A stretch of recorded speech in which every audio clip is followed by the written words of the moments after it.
and Dopey. Two guys that hate each other. Just shut your mouth. I hate them. Shut up. Don't be unkind. Shut up, bitch. Oh, very nice. Shut the fuck up. You're a fine bunch of bullies, aren't you?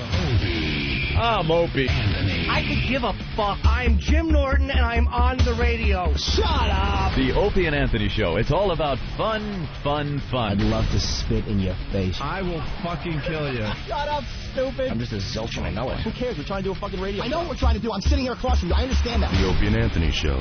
Despicable asshats. These dummies that work for us, you guys stink. Ben looks like a tall baby. Always laughing in the wrong places. Ben, where's the coffee? You rock. Hopefully he's going through a car wash with his mouth open. And there's Steve. Steve is a piece of garbage. And you stink. You are cordially invited to a robbery rape. This is family entertainment. This show is a disaster. The Opie and Anthony Show. If you have any poo, fling it now. But enough of this palaver. Let's get the show on the road.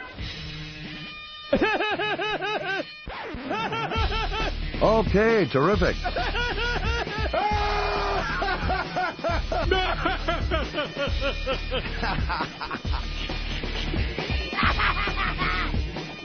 Mom! I'm not old. I have to do this now. It's impossible. I'm trying to tell you that. What do you want? You want the tears to come out of my eyes? And a man in my position can't afford to be made to look ridiculous. That's funny. I'm funny.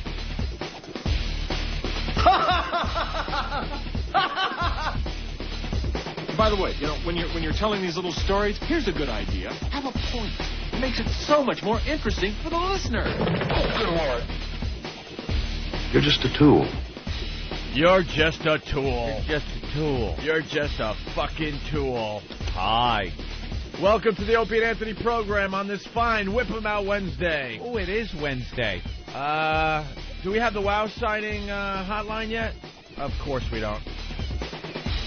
What happened? What happened? We asked for that about a week ago.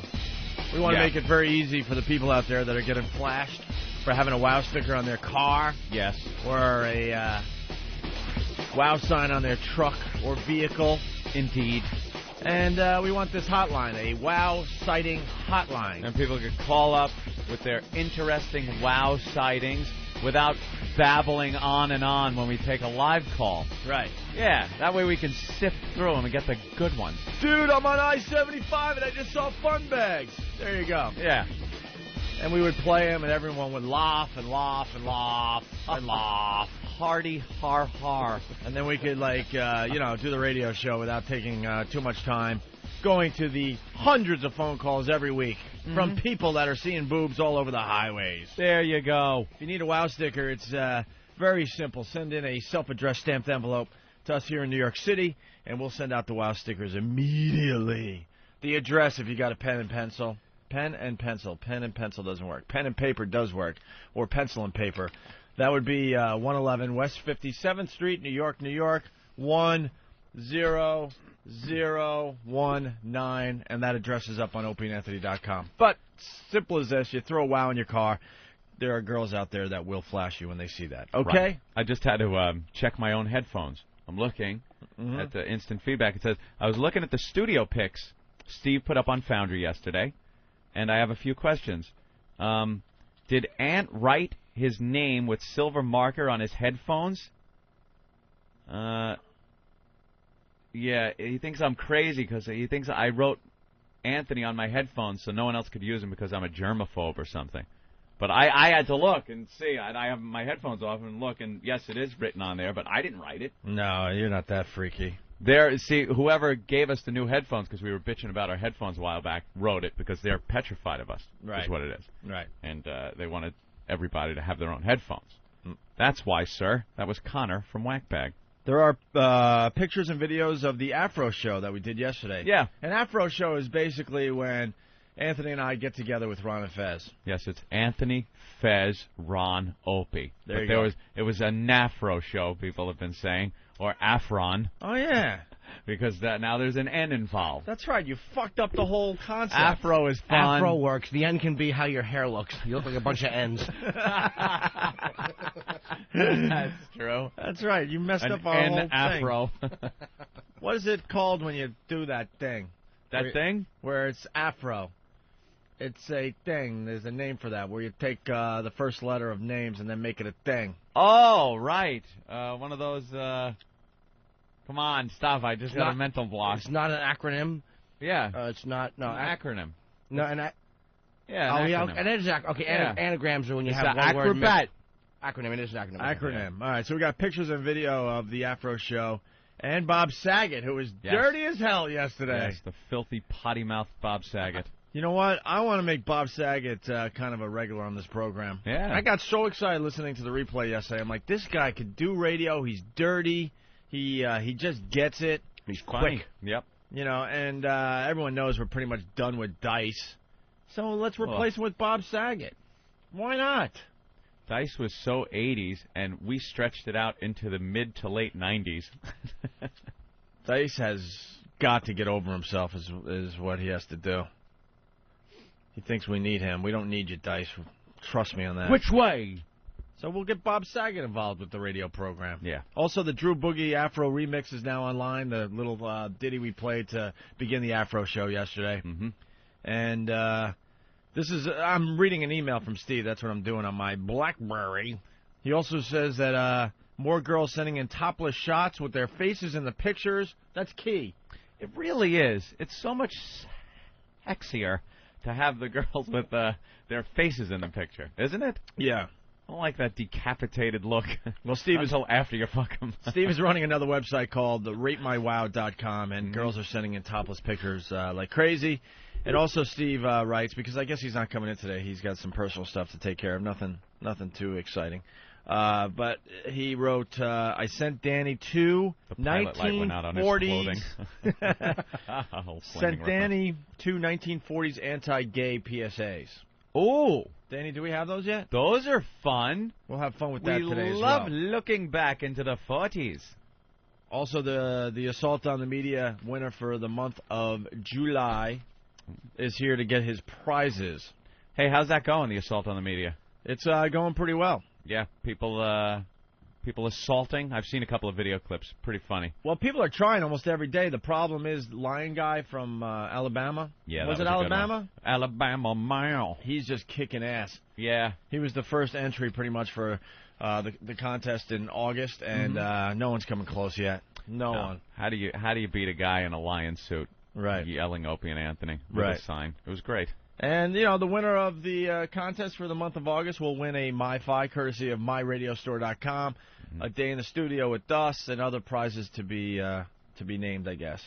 Oh, yeah, we are throwing in a gift certificate to go hang out at Joey's Restaurant in Little Italy. Oh. Paisano of Mulberry Street, in the heart of Little Italy. Yeah. Nice. Hang out outside. Watch some of the action. I'm miserable. I pulled out my neck lifting yesterday. Lifting what? Weights. It doesn't have to be up there. Lifting weights, and now you pull your neck out. I'm very irritable. Yeah. I pulled it out really fucking hard. Did you wrench it? Oh, yeah, I wrenched it. I'm like eating leaves like they're Tic Tacs. Ooh. The leaves help. You need Vicodin, my friend. Yeah, That's I know. the good stuff. I know. I walk in, and Jesus, there's a bunch of pill poppers that work here. Okay, what do you need? First thing I said was, I fucked up my neck, and everyone's like, hey, Vicodin, what do you want need? this? No, I'm all right. I'll just do the Aleve. Thank you very much. Is it that you can't turn your neck thing? Where you got to look to your side, and you got to turn your shoulders and everything? Oh. It's just below my left shoulder and where the spine is, sort of. Yeah. On the left side of the spine. I usually do that, like, looking at the computer monitor.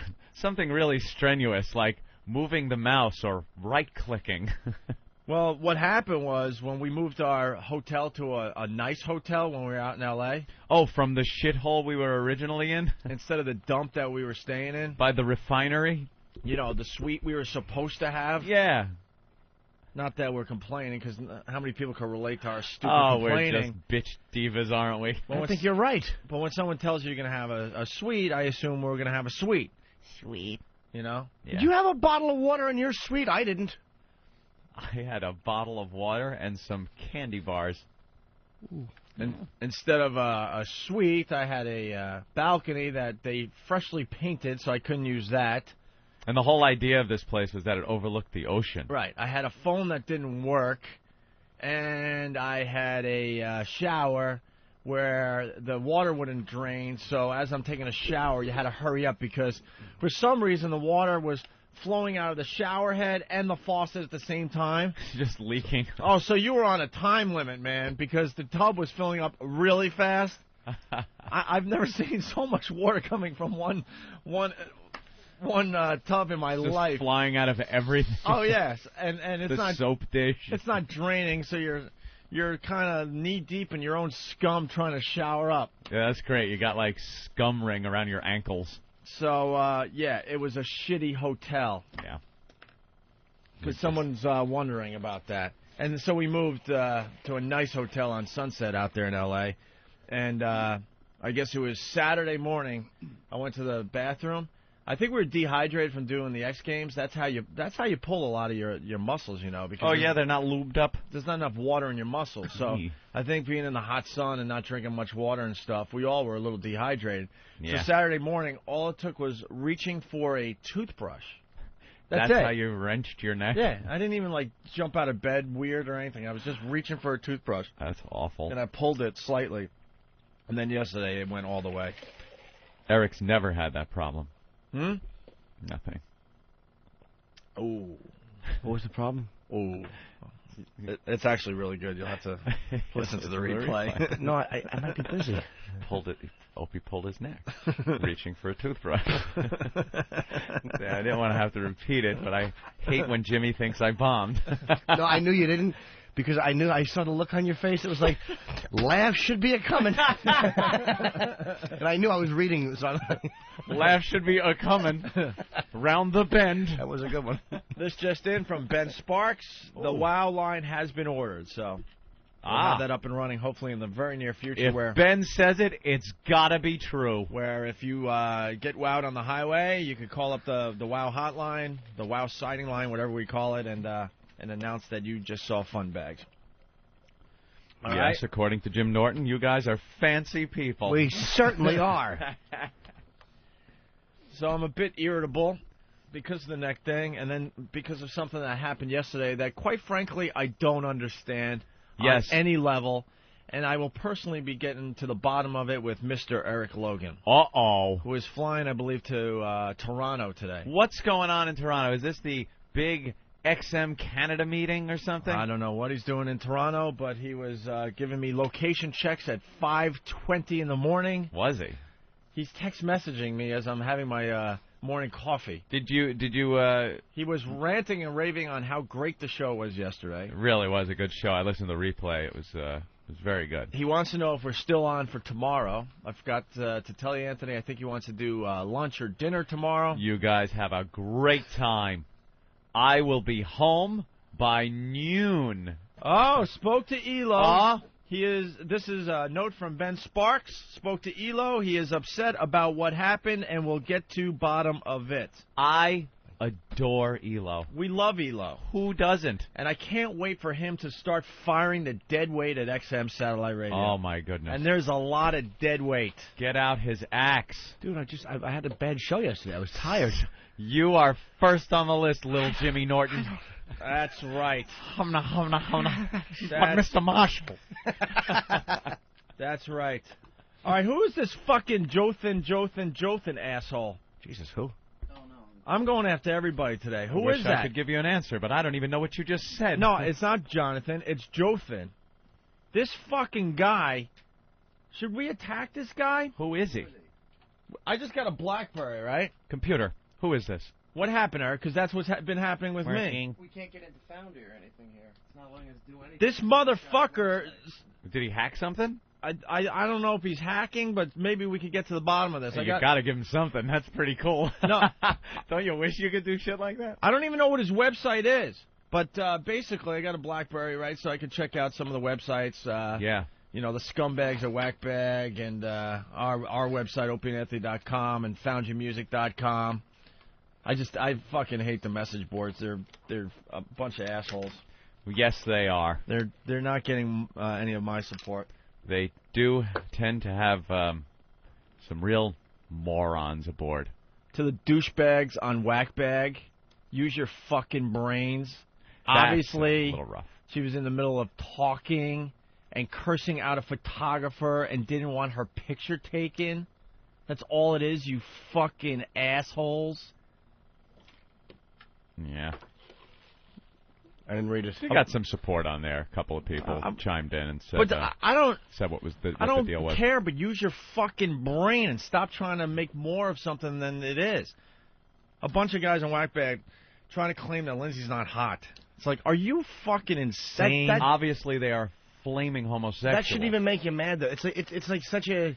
It's like, yeah, and I heard they said Earl isn't black. And I'm not just saying that because she's your girl. They have no fucking idea. They have no fucking idea. Yeah, that's ridiculous. And to all these guys that are, trying to make more out of it than there is, keep living in Two-Town, because that's where you reside. Two-Town. Ooh. You have no fucking idea. It's ridiculous. You'll after a while. Always get assholes. Yeah. Just doesn't fucking matter what goes on. There's always going to be assholes. When someone is giving a look at a reporter and in the middle of pretty much saying, go fuck yourself, there's no good picture going to be taken. Of course not. Stop it. Moron. You guys have no fucking idea. Continue living in Two-Town and hope for my support. Two-Town. Two-Town stinks, believe me. I reside in Fivesville. Oh. Occasionally I'll make an excursion into... Anyway, so... The cab doesn't even go to Fivesville from Two-Town. No. It's got to stay there. Wait for a livery driver. Where's it livery? Livery? Well, that's the problem with the message boards, people that just don't use their brains and they're just picking and trying to find something that's not there. It's like, you bunch of assholes. Go to another thread. There's nothing there. It's obvious what that picture is all about. Anyway, and so I got the BlackBerry, and I want to, check out opieanthony.com, and I go to this douchebag's website, and I can't get around it. I don't know. I have no idea, but now it's happening on the computers in the studio. No way. Yeah, because Eric was trying to get on Foundry. Some guy, Jothan. What is this?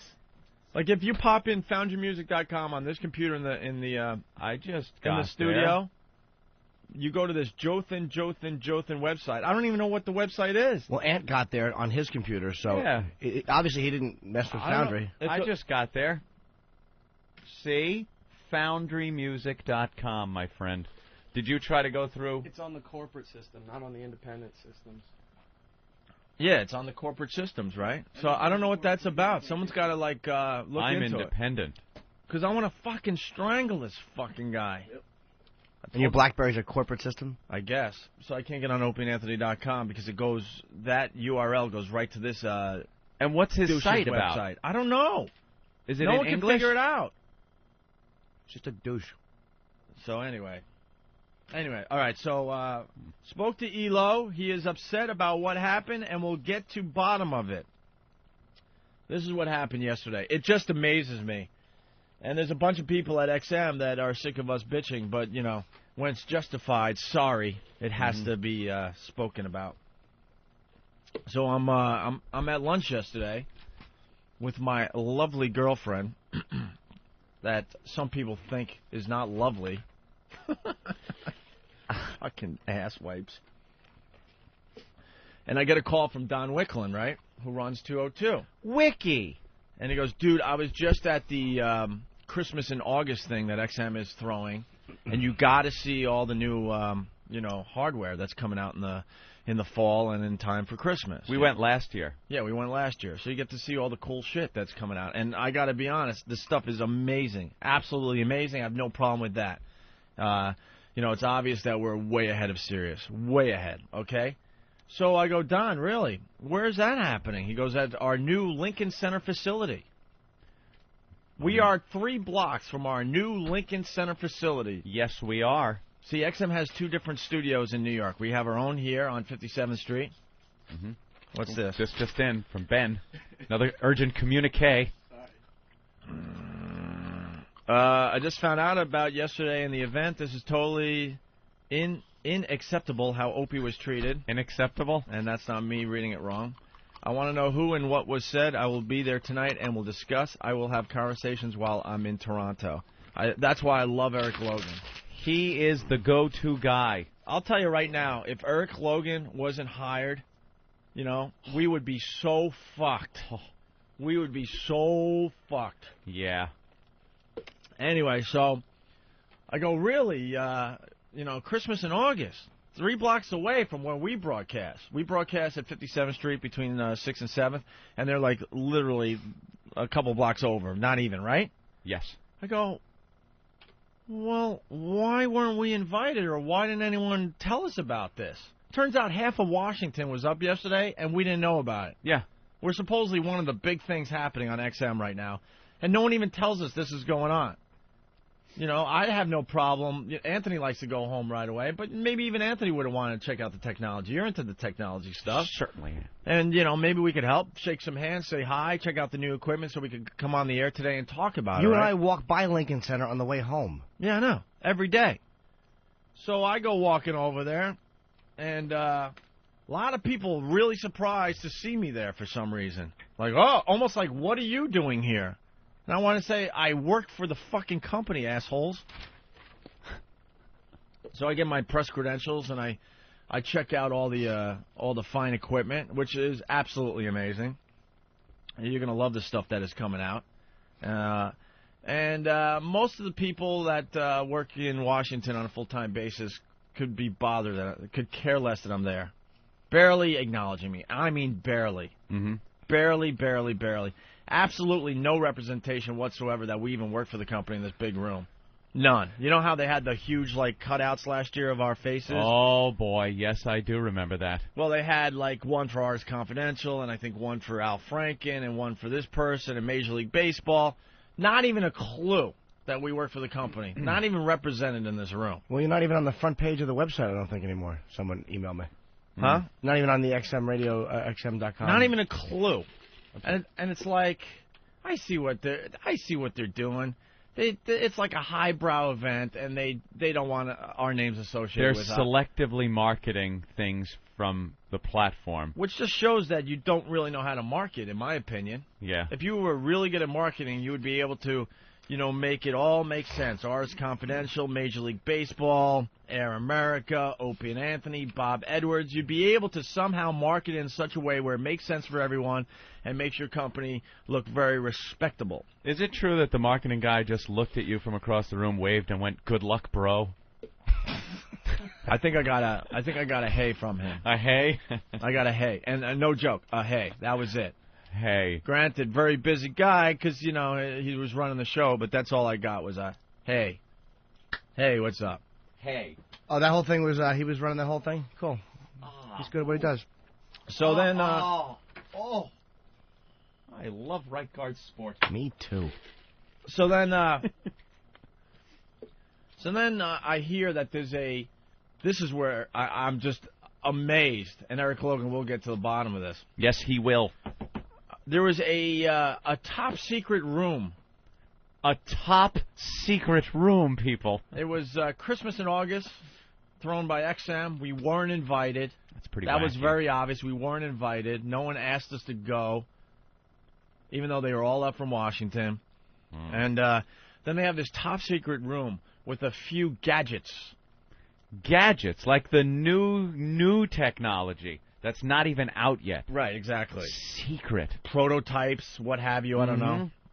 That are going to be pretty impressive, I guess, when they hit the market. A mini sub and a flying car. So it was off to this one area. Yeah. Like, if you thought what you saw in the big room was cool, yeah. Oh, come over here. We got some other things to show you guys. Blowjobs. No? In the back room? So, stupid me being, you know, I've been told by Eric Logan that we're one of the big things happening at XM. Stupid me, I walk up to the room and like, I'm ready to see the secret gadgets. Yeah. I am ready. I'm walking in the room. I want to see the gadgets. Oh, you can't see the secret gadgets.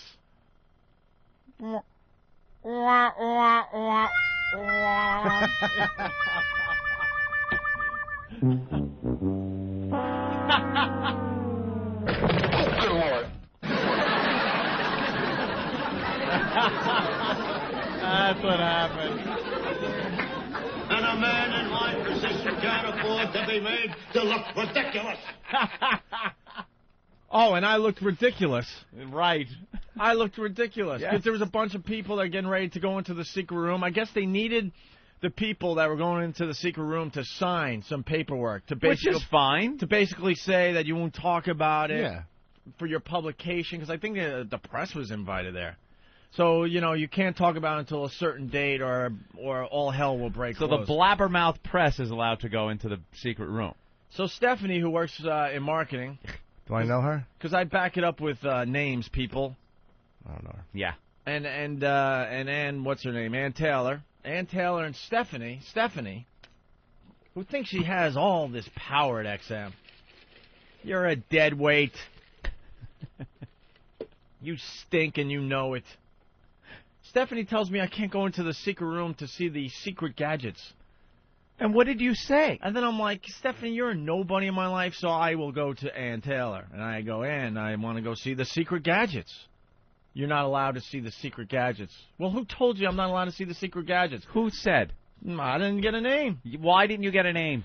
Because corporate America is filled with cowards, and people can't just be honest and say, this is who said it, and this is why. Yeah. It's all corporations. I Cowards. was stupefied. But now we weren't even invited. We weren't even invited to So begin there with. probably wasn't a directive that Opie or Anthony or both aren't allowed in the back room. Because we weren't even invited. They didn't even expect any of us to show up. When you show up and want to get into the secret room, there hasn't been this directive given to these people that you're not supposed to be there. They made it off the cuff. They fired that from the hip and said, yeah, you know something? No, you can't go. It was just her. That's what I'm saying. Stephanie said I couldn't see the secret gadgets in the secret room, and also Ann Taylor. Those are the two I talked to. And they had no reason why I couldn't see the secret gadgets. They just knew I couldn't see the secret gadgets. I can't believe you didn't press her more. Yeah. And go, excuse me, why? Who? Secret gadget. Dude, most people were looking at me like, why are you even here? I'm like, are you kidding me? And then I had to walk away. No joke, I was embarrassed. I was embarrassed. You can act like a man. What's the matter with you? I wasn't sad. I was embarrassed. I was mortified. How'd you like to mow my lawn? Huh? I was stupefied. Well, thanks for nothing! Yeah, Kevo from Philly is saying, let's face it, XM is Bushwood and you guys are Al Cervic. I swear to God, I've been in radio, I don't know. When did I start? When I was 14, so over 20 years now. Yeah, with my math, it's 7 years. Yeah, I love Anthony's math. What percentage of your time in radio has been spent? According to Anthony's math, I'm still in my 20s. I love it. Right. It seems that you guys are the retarded child that no one wants in the family photos. Yes. So yes, indeed. So I just couldn't believe it. Yeah. I had to walk away like, you're kidding, right? You have to be kidding me. So I had to walk away. You had to now turn away from the secret room and leave. Disgraced. And then I just hit the elevator and left, and I was just fuming like, we are working for this company, right? Don't let me out of me! All I'm asking for in my stupid career before I retire, sooner than later, by the way, because I've had it. And trust me, I know you don't really care. I'm just saying it. It's just a little respect, Anthony. Just a little respect. A little respect. Just a little bit. They're letting people into the secret room that don't even work for the company. I work for the fucking company. Secret room. And they wanted people to sign stuff. I would have been insulted if they made me sign something, but I would have at least signed something just so I could see the secret stuff. Like, all right, I get it. All right. I we're understand. blabbermouths. Okay, Yeah. fine. I'll sign something. I understand whatever. the signing. Yeah. Is there any other show on the platform that talks as much about the new technology once it's out than this show? No. Anybody else that talks as highly about the new technology? No. Or smashes that dumb company across the street more than this show does? No. Fucking dumb bitch. No. Oh, God. I swear to God, I'm so pissed off today. What do you expect, dude? You do your job. Other people don't do their jobs. There's nothing more sickening than incompetence. Secret room. So now I'll read the note from Elo once again, because I don't want you guys thinking that Elo doesn't get it. This is from Ben. Spoke to Elo. He is upset about what happened, and we'll get to the bottom of it. We would be so fucked if he wasn't in this company. Mr. Hughes, sir, I'm checking the list, sir. No, your name is not on the list, sir. I will check the list again, sir. There's no Greg Hughes on the list, sir. Let's go to Sherman in Atlanta. Sherman! Yeah, Opie, I think you're on the fuckhole list. You think? They had the golden ticket list to get into the secret room and their own fucko list. Yeah, I think the regular guys must have called up there and said, we don't want Opie in our show over there. Yeah, this company it's just exploding. Absolutely exploding. I understand that. Satellite radio exploding. The gadgets are amazing that are coming out. But, man, I can't wait for some heads to roll. I can't wait for XM to get some real people in there. I can't wait. Cannot wait. Elo, we're counting on you, sir. Elo. We are counting on you. Do what's right. Pat, what's up? Elo will slice like a fucking hammer. The boys get gadgets. The boys get gadgets. Gadgets. Punch it out. The secret gadget room. I can't believe you didn't get into the secret gadget room. Bobby Big Rigger, what's up? Hey, what's up, guys? Hey. Oh, could it be that you didn't bring your golden ticket? Is that why they didn't let you in? Yeah. You know, anyone without a golden ticket wasn't allowed to go into Willy Wonka's factory. It was just amazing that I swear to you, and I'm not making this up, people were looking at me like, you weren't invited? How'd you... We crashed their little party. We made sure that you guys weren't invited. A little upper crusty party. Did Don Wiki get into the secret room?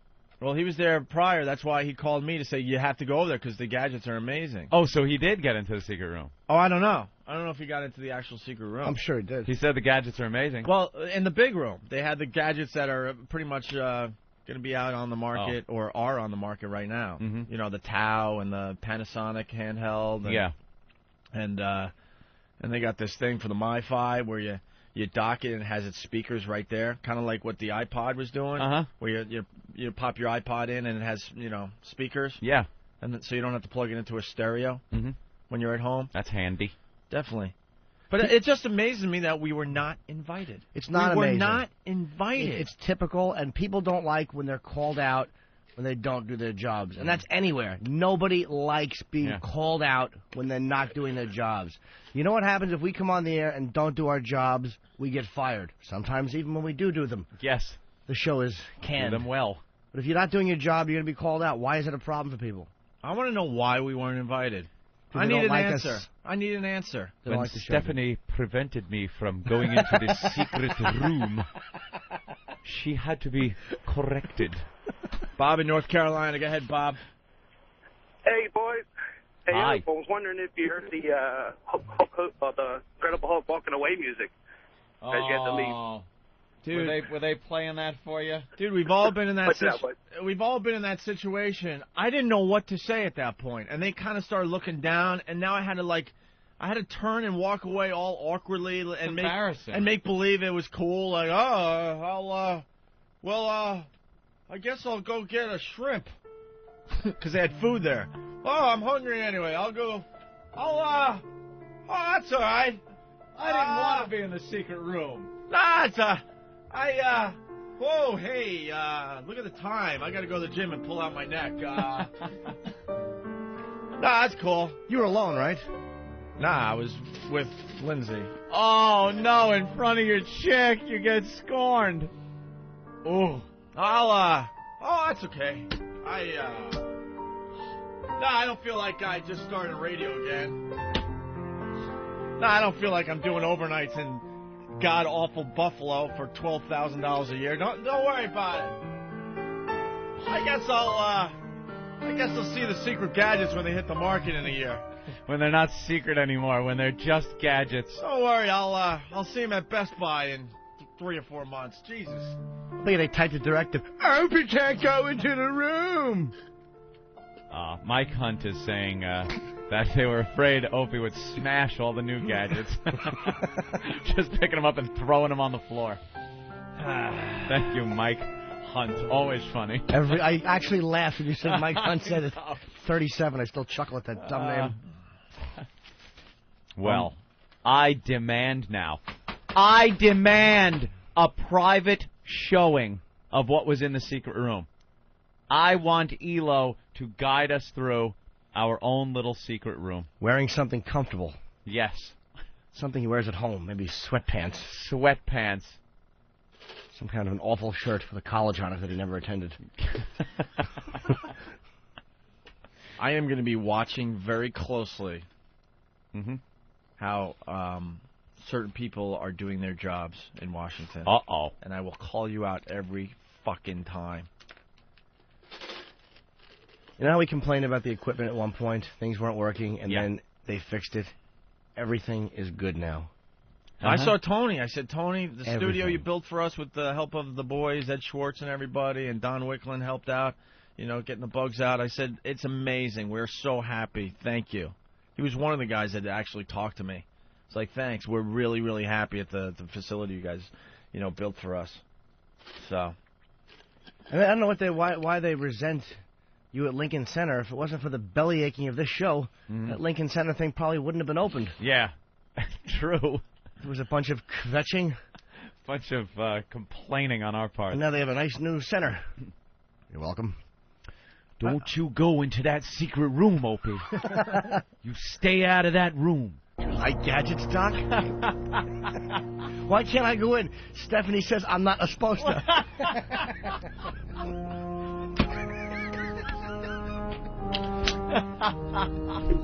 Hopped on his big wheel and pedaled away. Why is she telling me that I can't be in a secret room? I don't even know who she is. Her whole job is to hang fucking XM satellite radio banners. That's your job. Hang the banners and shut up.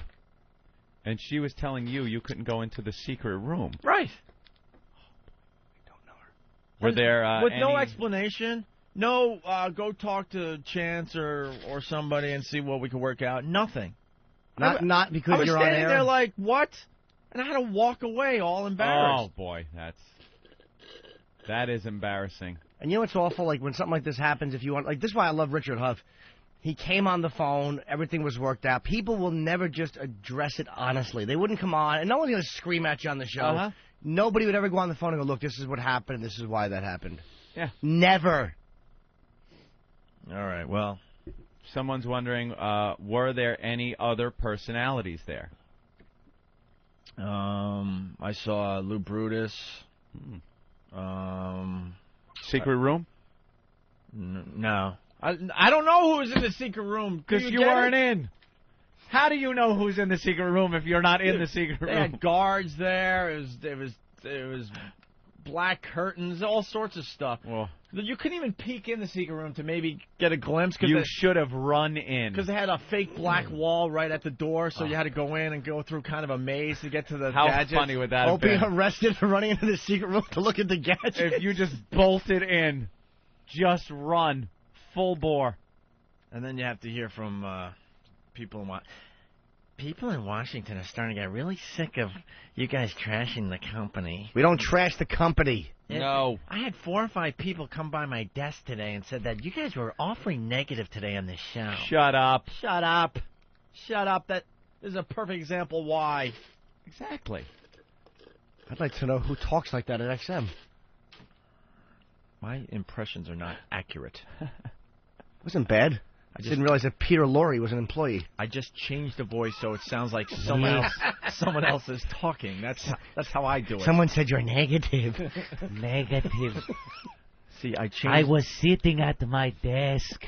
See, I changed the voice so people don't think it's Opie talking. It's actual person that's not associated with Opie talking. Why do I sound like Ren? I didn't. Shut up, Billy West. I didn't talk like that. Okay, Captain. No one in this company smashes the company across the street faster than this show.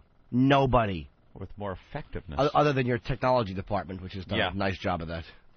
But no one vocally smashes them as fast as we do. Or no one talks about the new stuff when it's out as much as we do. It's really irritating. Yeah, well... Get out the company. We hate the other company. We like being here. Well, instead of, spending 20 minutes talking about how great the stuff was I saw yesterday, I had to talk about the secret room. See what happens? I got all distracted. Did you attempt a call to Elo immediately? I would have looked her right in the face, pulled out my cell phone, call up Elo, and right there, go, hey, would you like to speak to Eric Logan about this? You know where it came from, Oak. You know where it came from. Who? Please. Who's the boss? Who's Stephanie's boss? Is Ann Taylor? I really don't know who. I never heard of Ann Taylor either. I don't know this Ann Taylor. I don't know what she does. She's been very helpful. I really haven't had a problem with Ann Taylor, to be honest with you. I'm just naming names because that's how it went down. Was there a directive no on-air personalities from the company in the room? But they didn't even explain. They didn't even explain to me. Even that's unacceptable. You're allowing members of the press in? I was like, I thought they were kidding. I'm like, oh, that's funny. No, seriously, you can't come in. Why? You just can't. Why? You can't. You just can't. No reason why. No reason whatsoever. Yuck. All right. Dugout. Yes, sir. Can you wait through the break?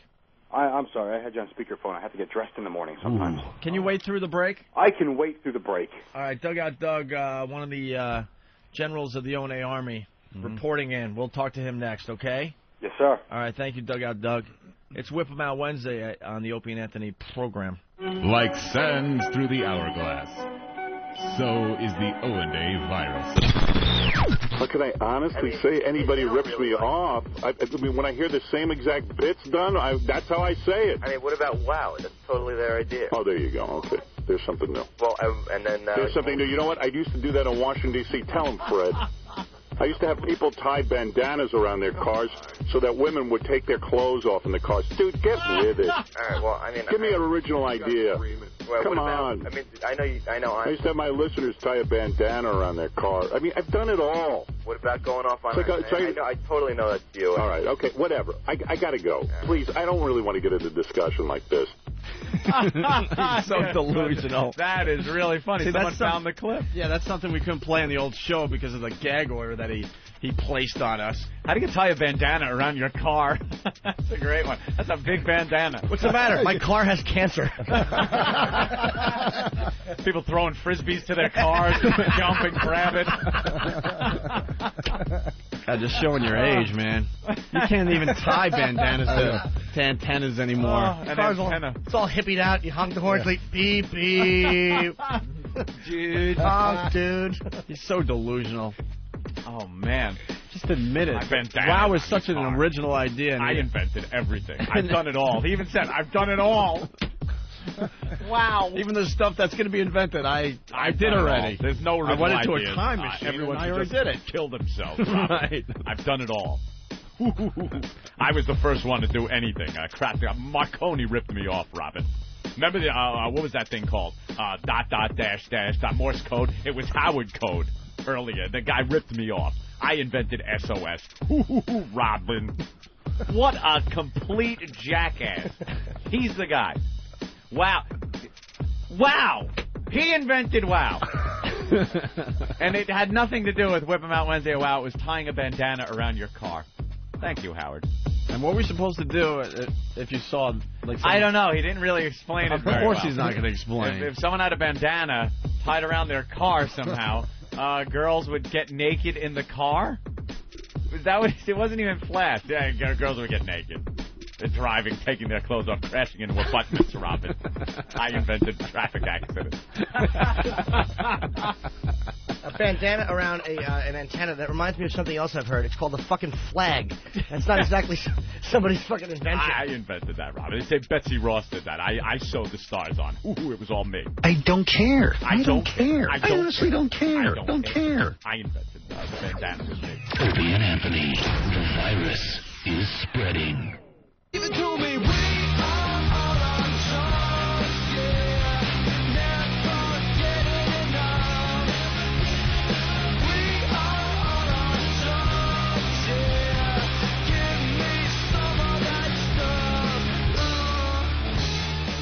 Weezer, we are all on drugs. Weezer. We're back with the Opie and Anthony program. Hi. Dugout Doug has been waiting through the break. What a guy. A member of whackbag.com. What's up, Doug? What's going on, guys? I wanted to just give a quick breakdown of what happened with Russ Martin yesterday. Oh, We yeah, did Russ have Martin, one market sensation from Dallas, Texas.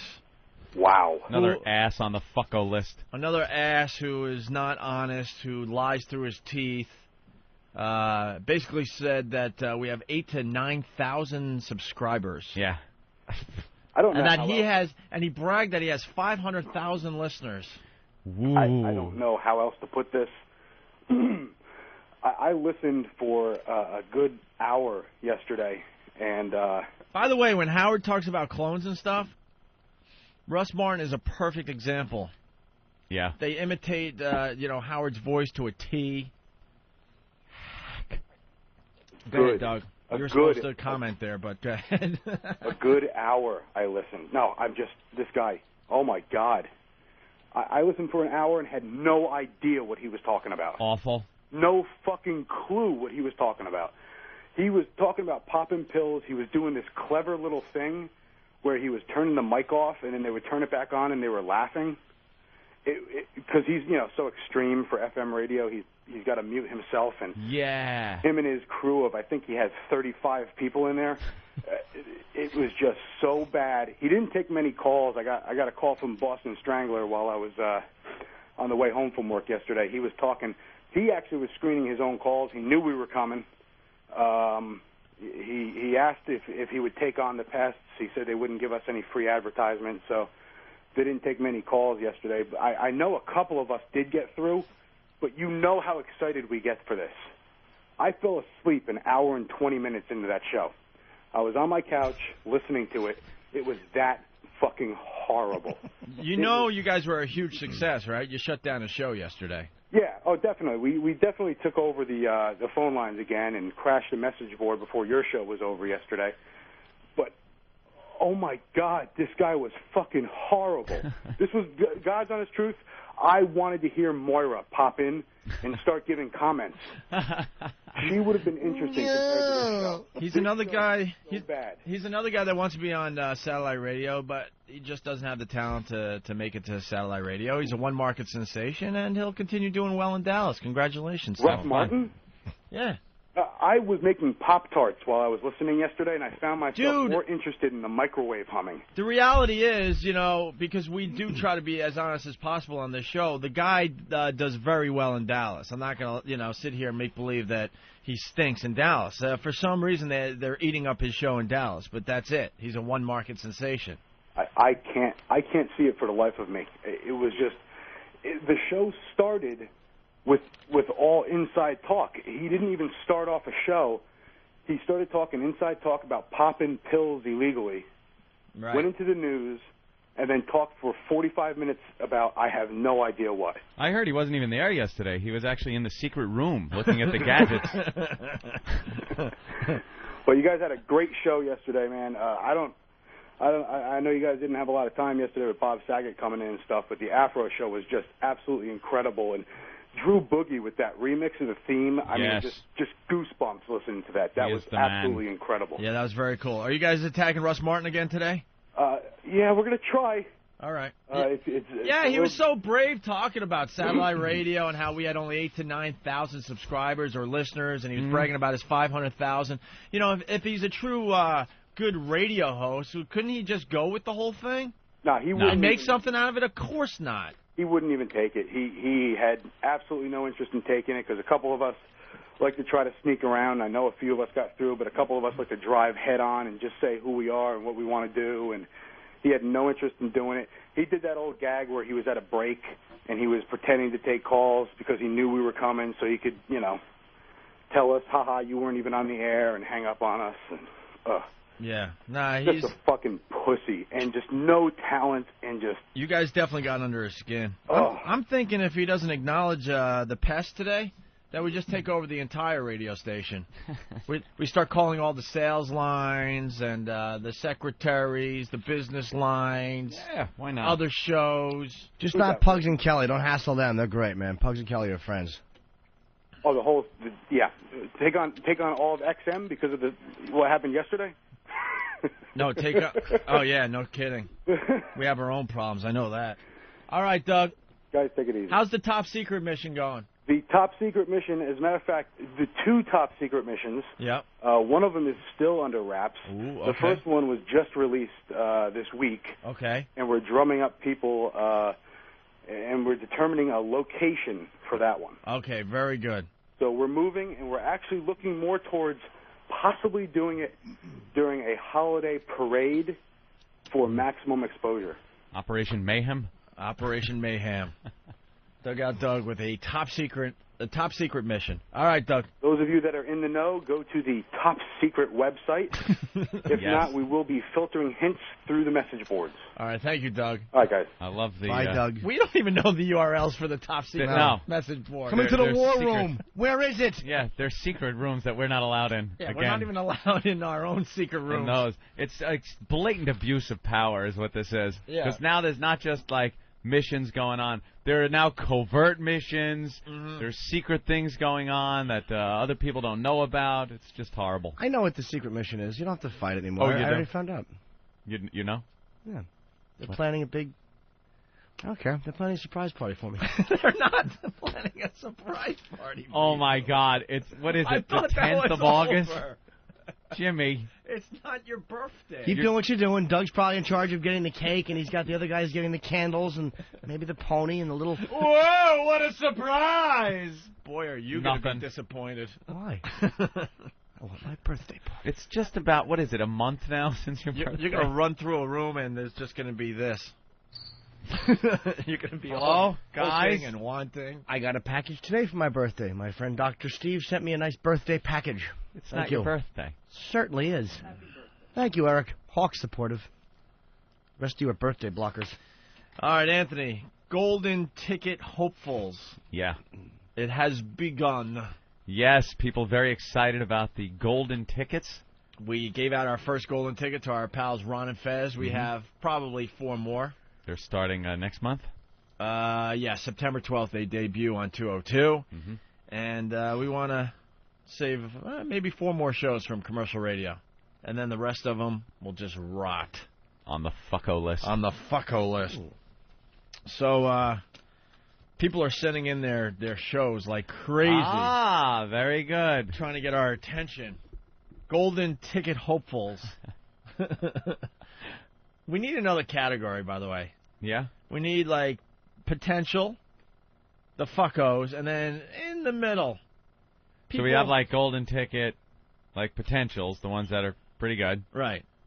Well, Then we have a short list, absolute by the way. fuckos. We have a short list. I like B.J. Shea in Seattle. I like Scott Farrell. Mm-hmm. We like Brother Weeze, and there's a couple other ones on the list, but we don't know if they could get out of their contracts and stuff. So it's still wide open. And then you got the whole fucko list. And then you got people that are kind of in the middle where we don't really hate them, but they don't have enough talent to bring them to satellite radio. Or we might not know them well enough. You know? We've got to listen to them a little bit. Right, so people are sending in their shows. Travis is taking on this project. Uh-oh. Come on in here, Travis. Take no chances, Travis? Well, I'm getting... I every time now, boy, he just dubbed you with that, and now it's all I think about. That's right. Is that your take no chances, Travis? Hey, Travis, you want to run out and do it? No, I'd rather not. I'd rather somebody else go. I'll just sit here where it's safe. I don't have an umbrella. It may rain. Who knows? The listeners are sending me potential shows and going, go check out their show, or here's their website. We don't have time to do that. You got to send, quick sample audio. Exactly. And Travis is finally going through all of it, right, Travis? Yeah. How can he do that while he's watching TV? No, I do this at home. Oh, homework. Mm-hmm. Ooh. And, by the way, if you're sending audio into the show, it's very easy. Send it to Steve. Steve at foundrymusic.com, FOUNDRY music.com. Mm-hmm. All right? And Jothan will get it. Huh? And Jothan will get it. All right, so Travis, you getting a lot of audio? Those were the first 2. Well, I have 3 shows, but one of the CDs wasn't formatted correctly. So those are the only 2 shows we have so far, I believe. All right, golden ticket hopefuls. The Marco and Aaron show? Yeah. Jesus. Marco and Aaron? It's not good. Who's Marco and Aaron? I think they're on cable. So if you have Cox or Comcast cable, I think you can hear them. And It's a cable radio show? And they're on Wait, the how does internet. that work? I don't know. And how do you listen to that show if you're in a car? Very A long cable? spool on your trunk. Mobile home. Yeah, mobile home. That old gag. All right, so they do a cable radio internet show. Yeah. How would you categorize the program? Bad. Bad? Yeah. Talk? Music? Yeah, no, it's talk. All the shows so far have been talk. Ah, very good. But it's not good. All right, we got a couple examples of the Marco and Aaron show. And Aaron. Here's their first bit called Bathroom Slaves. What's this about? They're talking about the people that stand in the bathroom and, give you wipes and... Oh, the bathroom attendants, Yeah, the attendants. washroom attendants. Ex-mayors of New York. All right. Don't you notice that in every club or every bar, there's a bathroom slave? Yeah, no. I It's don't always a black understand dude. that. It's always a black dude. Oh, yeah. How can you just sit there and smell people's stank? The bathroom slave. I get annoyed at the bathroom slave. I don't tip them. I just get annoyed tip that when you're coming by you get to the sink to wash your hands, they look at you like, Dude, I'm in here you're gonna smelling give me crap some, right? all day. Look, I'm gonna Please, show you God. chiclets. No, but see, the bathroom slave really gets them. It's just disturbing that you're taking a piss and somebody's just waiting for you to clean your hands That's great. after you take a piss. Wow. What is wrong with that Wowie guy's voice? kazowie. He sounds like Voss singing opera. Bathroom slave. What is wrong with his voice? I don't know, but that was probably the most fun listening I had, just trying to decipher what he was. Bathroom slaves. I have to tell people to be bathroom slave. Bathroom slave. This I smell your think stink. you stand there, it smells stinky. It's a bathroom slave. Please, What the hell was that? please tell me he's retarded and the whole thing is ironic and they're just making fun of him. By the way, golden ticket to them. Absolutely. I could listen to that all day. That guy's terrific. Bathroom The slave. bathroom slave. Wow. All right. We have more of them? Yeah. Oh, good. Ooh. Here's 40 seconds. Gay locker room. Part 1. Mm-hmm. Okay, well, just imagine this, okay? All right. Just imagine this, okay? You're a bathroom slave, and you're in a locker room. I can take out the garbage. Garbage. That is who he sounds like. Stupid Eddie. Garbage. Holy crap. I'm All a right. bathroom slave. It's the Marco and Aaron show. Can't get enough of these Certainly guys. is. Okay, well, just imagine this, okay? I go to inside the locker room. So good. No, I know exactly. That's why I put it on. I know. You like to see old wrinkled balls. Trying to help you out. The thing, the thing is, I go inside the freaking locker room, and you see nothing but man junk in there. Speak and on. they're playing Boy George. They're He playing ain't music lying. like this in a locker room, men's locker room. He ain't lying. What locker room crowded are you going house. to? Yeah, it's crowded house, first of all. And what locker room are you going into where they're playing gay Playing music? Boy I'd love George. to know. Yes, you would, Jimmy. Just cheer me up. And when did Jar Jar Binks get a radio show? Misa don't like the locker room. Misa hate Boy George. George, they're He playing ain't music lying. like this in a locker room, men's locker room. He ain't lying. I swear to God. No, they're He not. ain't lying. I swear to effing God. Aaron, shut up. Preach on, brother. I swear to effing God, they were playing Boy George in the locker room. And a bunch of men No, say, they hey, weren't. how was the football game? And then their dogs are all just out, and they're naked. I never understood that. Their what is out? They're dogs? Dongs. Dongs. They're dogs? Dong? Yeah. The donga. The dog. The donger. The what? They're dogs? Yeah. Dongs. That's how he said it, though. Dogs? Long duck dong. All right, well, here's Gay Locker Room Part 2, the Marco and Aaron show. Dude, I walk into the locker room, and I swear to God. There literally are guys butt naked holding It looked like conversations. they were gonna party, dude. I swear to God, it was like it was just you can see the old man just moving around. So they have The Six Flags old man naked. They're slapping each other with the towels, having fun. It was gay. It was so bad. Oh, wow. That is all. And the music doesn't even fit. That's my new favorite radio It show. really is. That's all I want to hear from now on. The Marco and Aaron show. Marco Aaron in the locker room. It's mnashow.com. mnashow.com. And they have plenty of other bits online that I can Wow. go through if you... Oh, yeah, we need That's more. now a daily feature. We need more. Hey, can we get pictures of those guys up? They have more stuff we could listen to today? Oh. Yeah, I can go through it today. Yeah, give me more Marco and Aaron. A golden ticket hopeful. That's their selection. That's their selection of clips. Jacking off to the Special Olympics.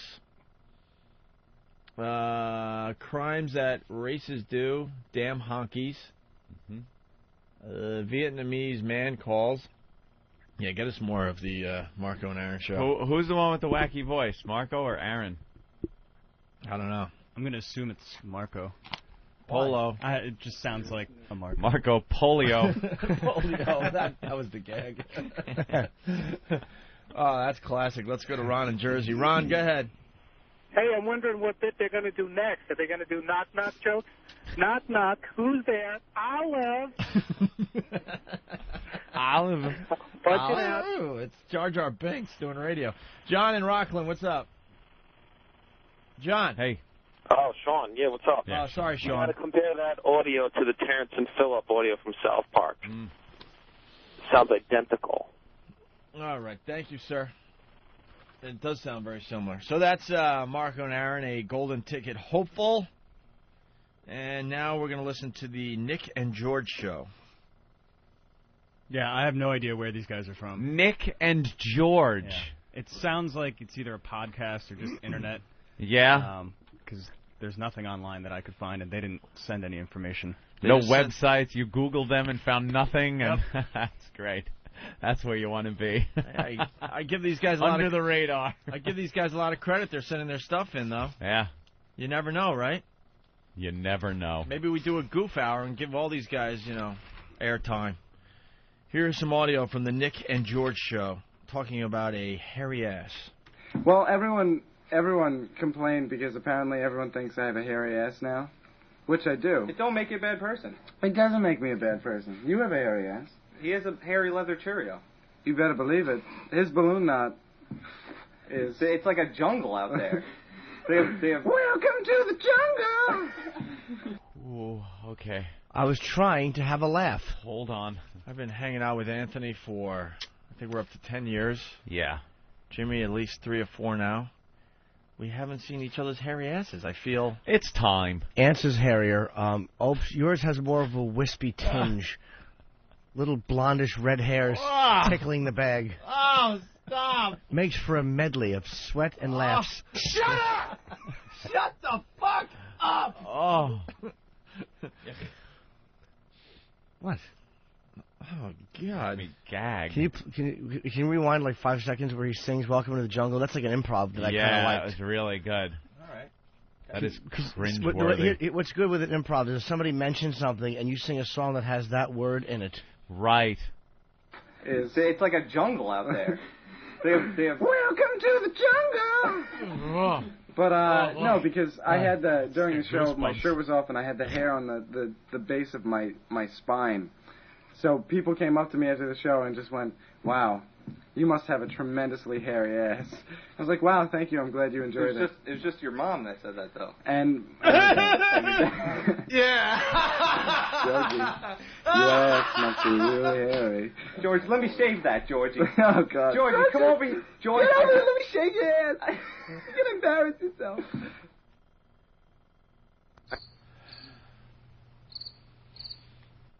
I like that "Welcome to the Jungle." Yeah, that was good. All right, another clip from the Nick and George show. Oh. Brave enough to send in their stuff, hoping for a golden ticket. They're talking about Halloween here. I didn't do a lot. Like, I didn't go around and, like, egg people's house and stuff. Maybe, like, one year I threw some toilet paper around. I know. I was a bad boy. Maybe that was my freshman year. But, like, as soon as I could drive, me and 2 of my other friends, we went out.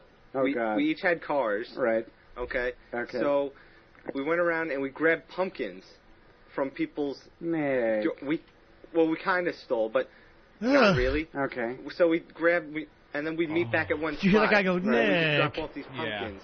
And then we come back and go around again. It was like in front How of... many pumpkins did you pile up? We wound up getting about 50 pumpkins. Wow. In one spot. And then we took them all, and then we just went to some random person's house and just put them... We didn't smash them, we just littered them all over his this guy's driveway, his door path. Imagine opening your door and just seeing...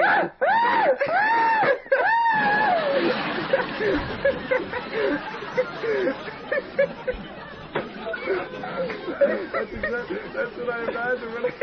Oh my God, sweetheart, did you get the mail? I'll get it. Is it pumpkins?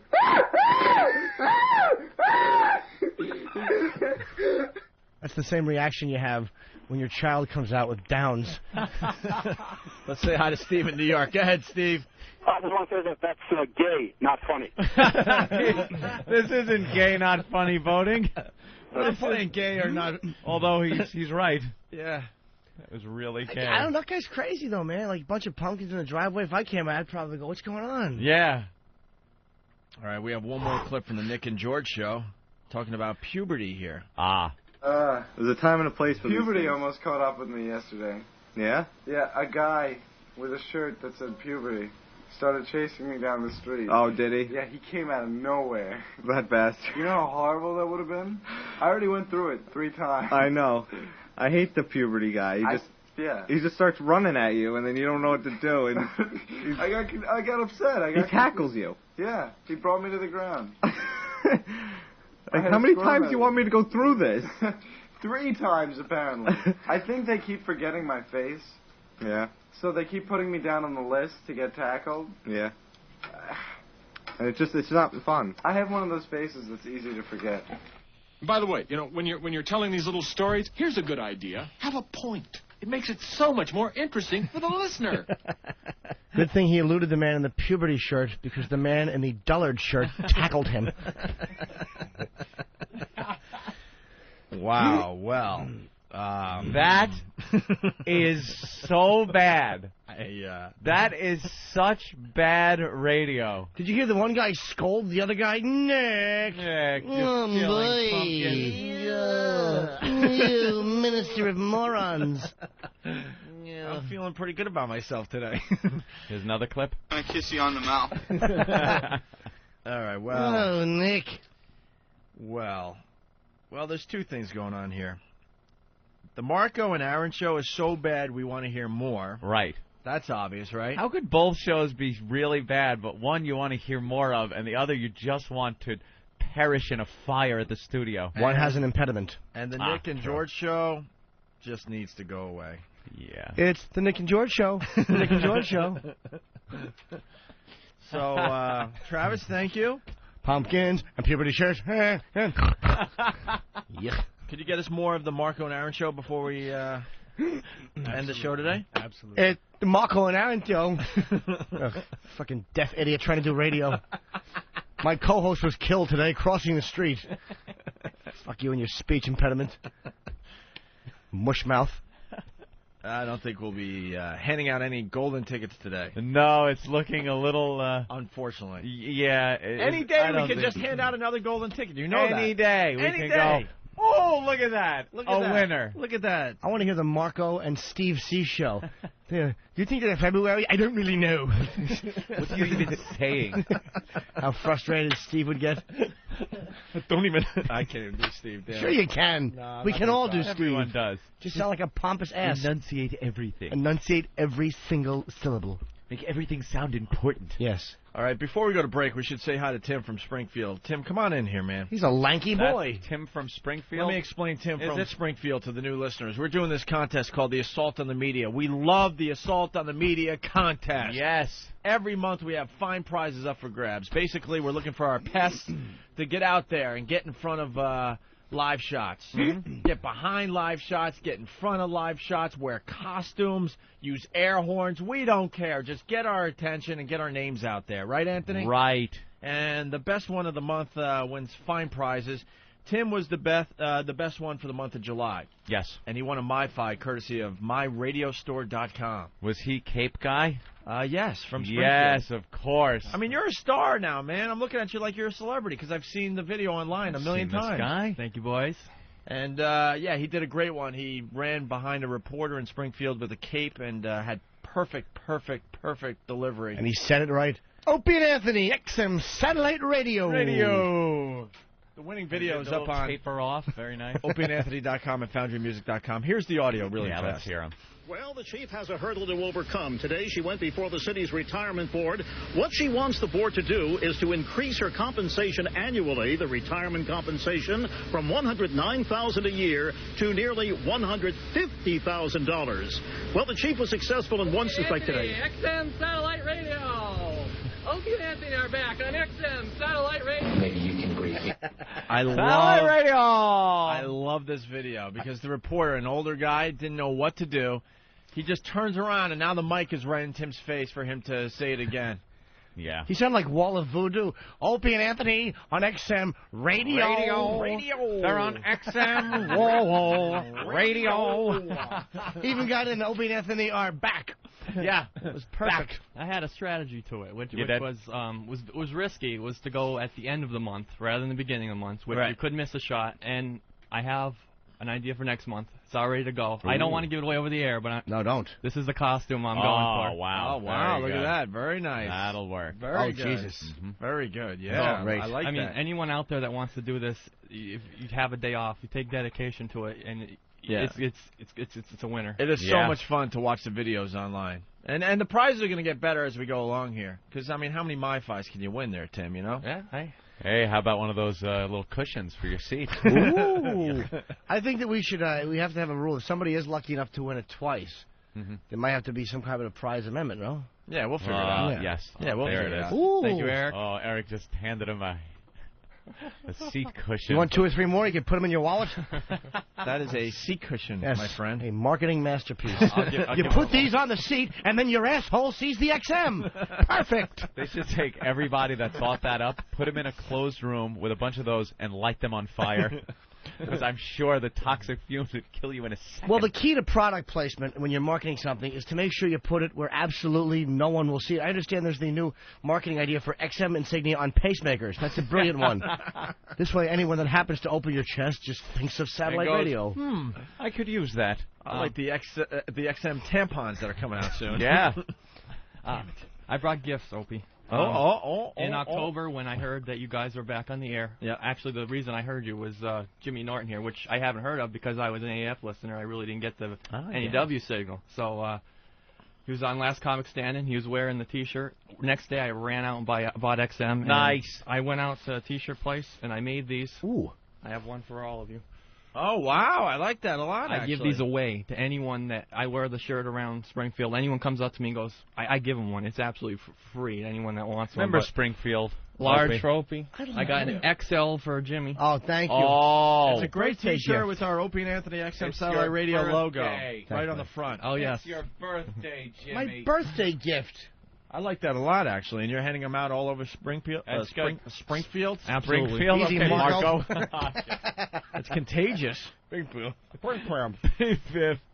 All the Aleve are kicking in for the sore neck. But, yeah, Tim, you're the winner. Thank you very much. Congratulations. Thank you And very you're going much. to be hanging out all day and checking out the show and all that, right? And we have an early leader for the month of August. It's the guy with the lion costume from Alabama. I don't think anyone's going to beat him. That's a good one. It's kind of a drag as far as the contest goes because the first day of the month, this guy just hits hard and good. Real good. Is he yelling in this clip? Eric? Yeah, you hear him a little bit, and then I cut him off. Stephen the Lion Man versus NBC 12 in Auburn, Alabama. This is the one we've seen, right? Yeah, this is the leader for the month of August. Assault on the Media contest. All the rules are up on opieandanthony.com. You can do pretty much anything, just don't touch the reporter is what we're asking. Here's Dolores Keith. Dolores? All right, thanks, Mark. Of course, there are a lot of great reasons why people love Auburn. Now, most parents with school-age children love it because of its great public school system. Obviously, the video much better because the guy's in a lion costume, and I think he's ripping off Tim. off your delivery. Hoo-hoo. Tell him, Fred. Tell him, Fred. Radio. Radio. Your voice is crackling a little there, too. Was it? Opie and Anthony. Yeah. You know, there was about a 40-yard dash to the camera without him seeing me, so I was almost out of breath by the time I got there. So He's trying to be discreet with a cape. Opie and Anthony. Oh yeah. I had my coat on, and at the last minute, you rip the coat off. My wife's on the phone. You tell her you're going. And that's it. I love Committed. hearing the behind the scenes stuff. Yeah. Because you got to set it up with somebody else at home because they got to let you know when to go. Oh, yeah. You know, very hard to do by yourself because you don't know when they're going live. Then Right. You see it on your TV at home. They call you. Right. You're in. Very good. Good job. Also in the month of August, we had the guy in St. Louis with the Howard Stern mask. Yeah, that was good. It was 2 guys, wasn't it? Yeah, but they weren't on camera long enough to... The cameraman was onto him and went real tight on the reporter, and then when he went wide, they jumped into the picture, but they went to the tape right away. It's kind of a clusterfuck, but you could see him in a still picture. They could have taken down Lion Man, but they just didn't get the job done, unfortunately. That's how it works. It was a good one, though. It had a lot of potential. There is some luck involved. And then we had a guy with an air horn, but the air horn was on for like a half a second. He almost blew Lion Man away as well. So we'll see what happens. It's the Assault on the Media contest happening every month, and the month of August we have another MyFi to give away, courtesy of MyRadiostore.com, and some other fine prizes, including dinner at Paisano's on Mulberry Street in the heart of Little Italy. You come in and see the show, maybe some comedy at the Comedy Cellar, and you get the seat cushion. Yeah. All right. And a cup of coffee. I'm buying some coffee for our friend. Oh, wow. That's right. Look at that. I'd like a medium iced latte with skim milk, or whatever this young buck is having. Can I get a tall? Not you. You're the strapping buck. He's the young buck. What would you like? What are you getting, Jim? Medium iced latte with skim milk. That sounds good. All right. Make it 2. And whatever the boss is having, sweetie. Can I get a tall ice with milk? Tall ice. I put the W/. Oh.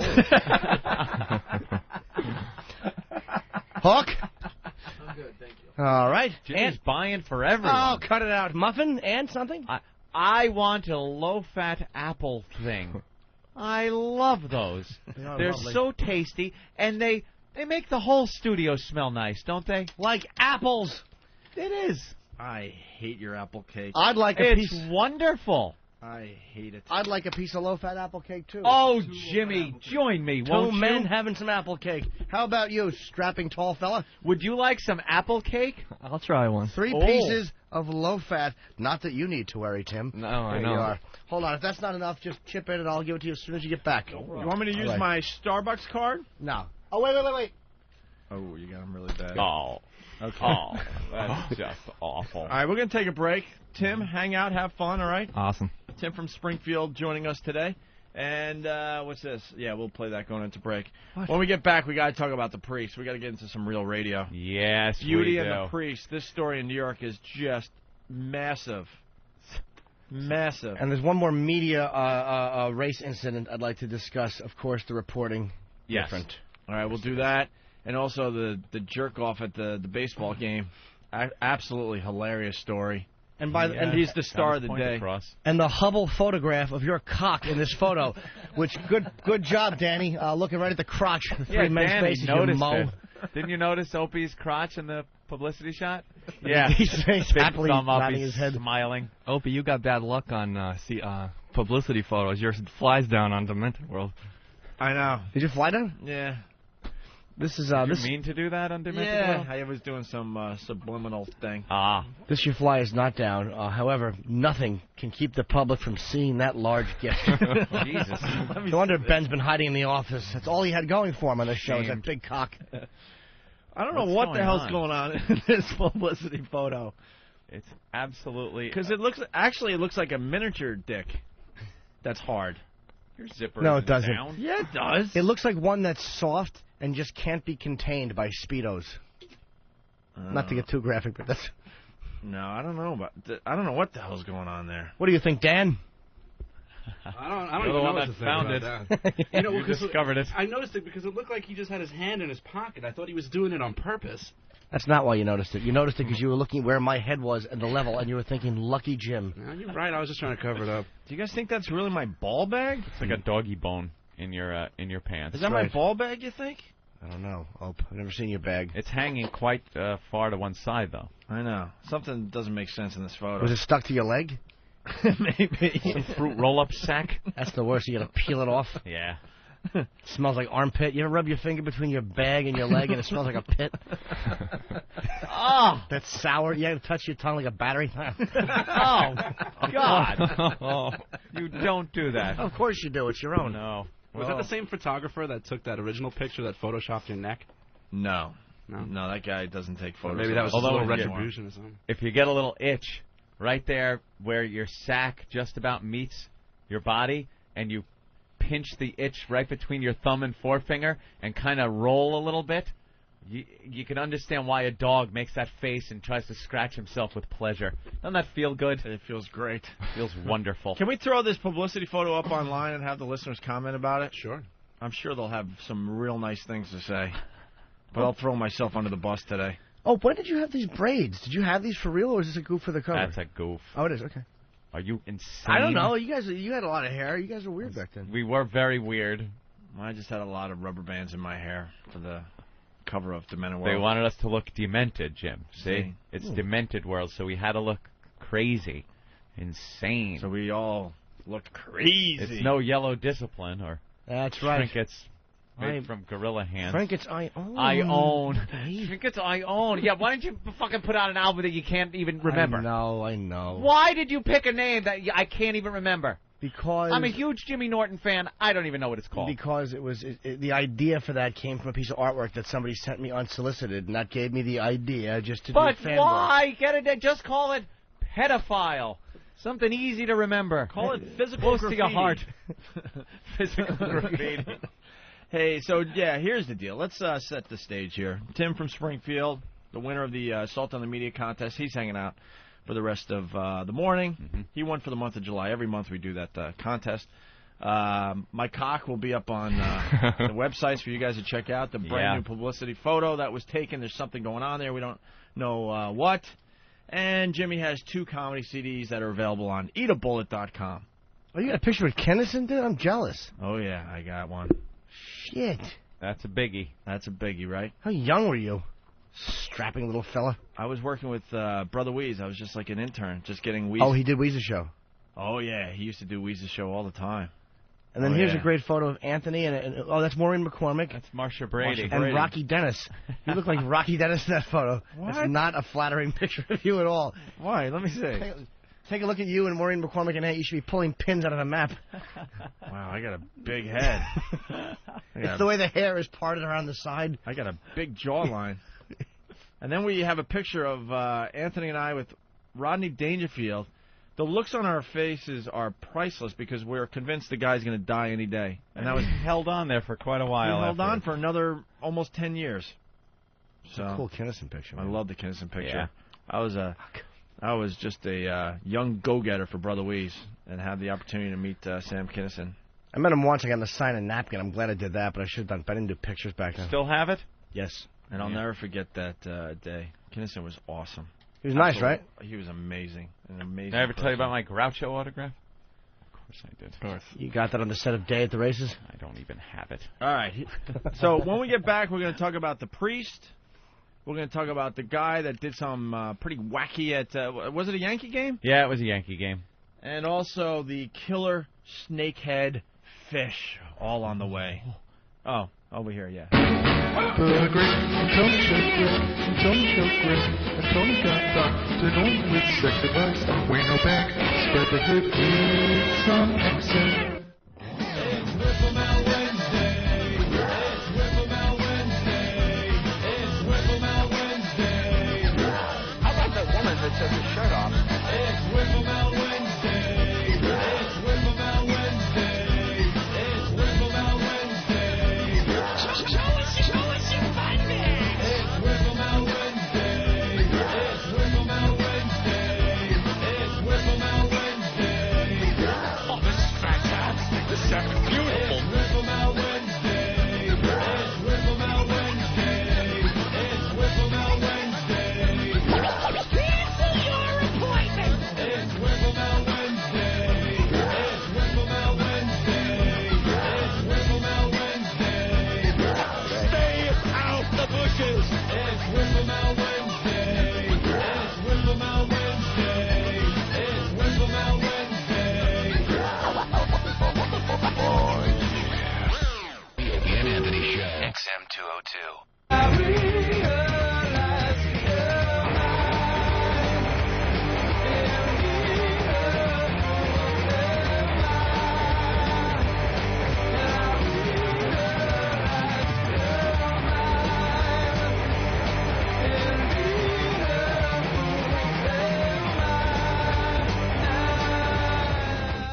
Oh, Jimmy missed his favorite song.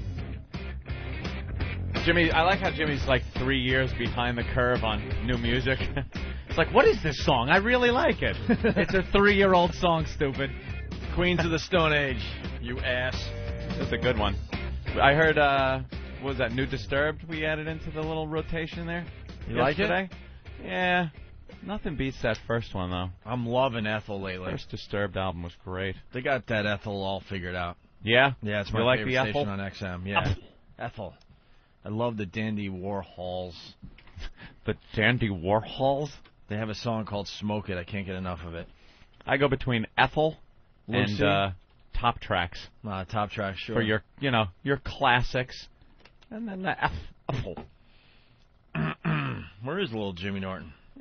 Probably kneeling in front of a perfectly round hole in the side of one of those bathroom stalls. I was just handed a CD, call center phone sex guy, hitting on girls and having them masturbate and stuff. What? We're going to have to get to the bottom of this. This was something that Steve emailed me overnight and said it's pretty good audio. It's pretty good audio. So we'll check that out. We should get into some kind of news, some kind of current events. We try to do current events on this program. Guy jumps into Yankee Stadium, foul pole net. This is on the front page of 2 out of the 3 papers here in New York City. Foul pole net? Isn't it the saying. Back? Wasn't it the behind the home plate? Behind home plate. Huh? It was the netting behind home plate. Yeah, all right. It's different than a foul pole net, isn't it? Yeah. Oh, what's that, Nathaniel? Oh. What? I don't know. He was giving me hand signals. I think he was doing the universal sign of I love you.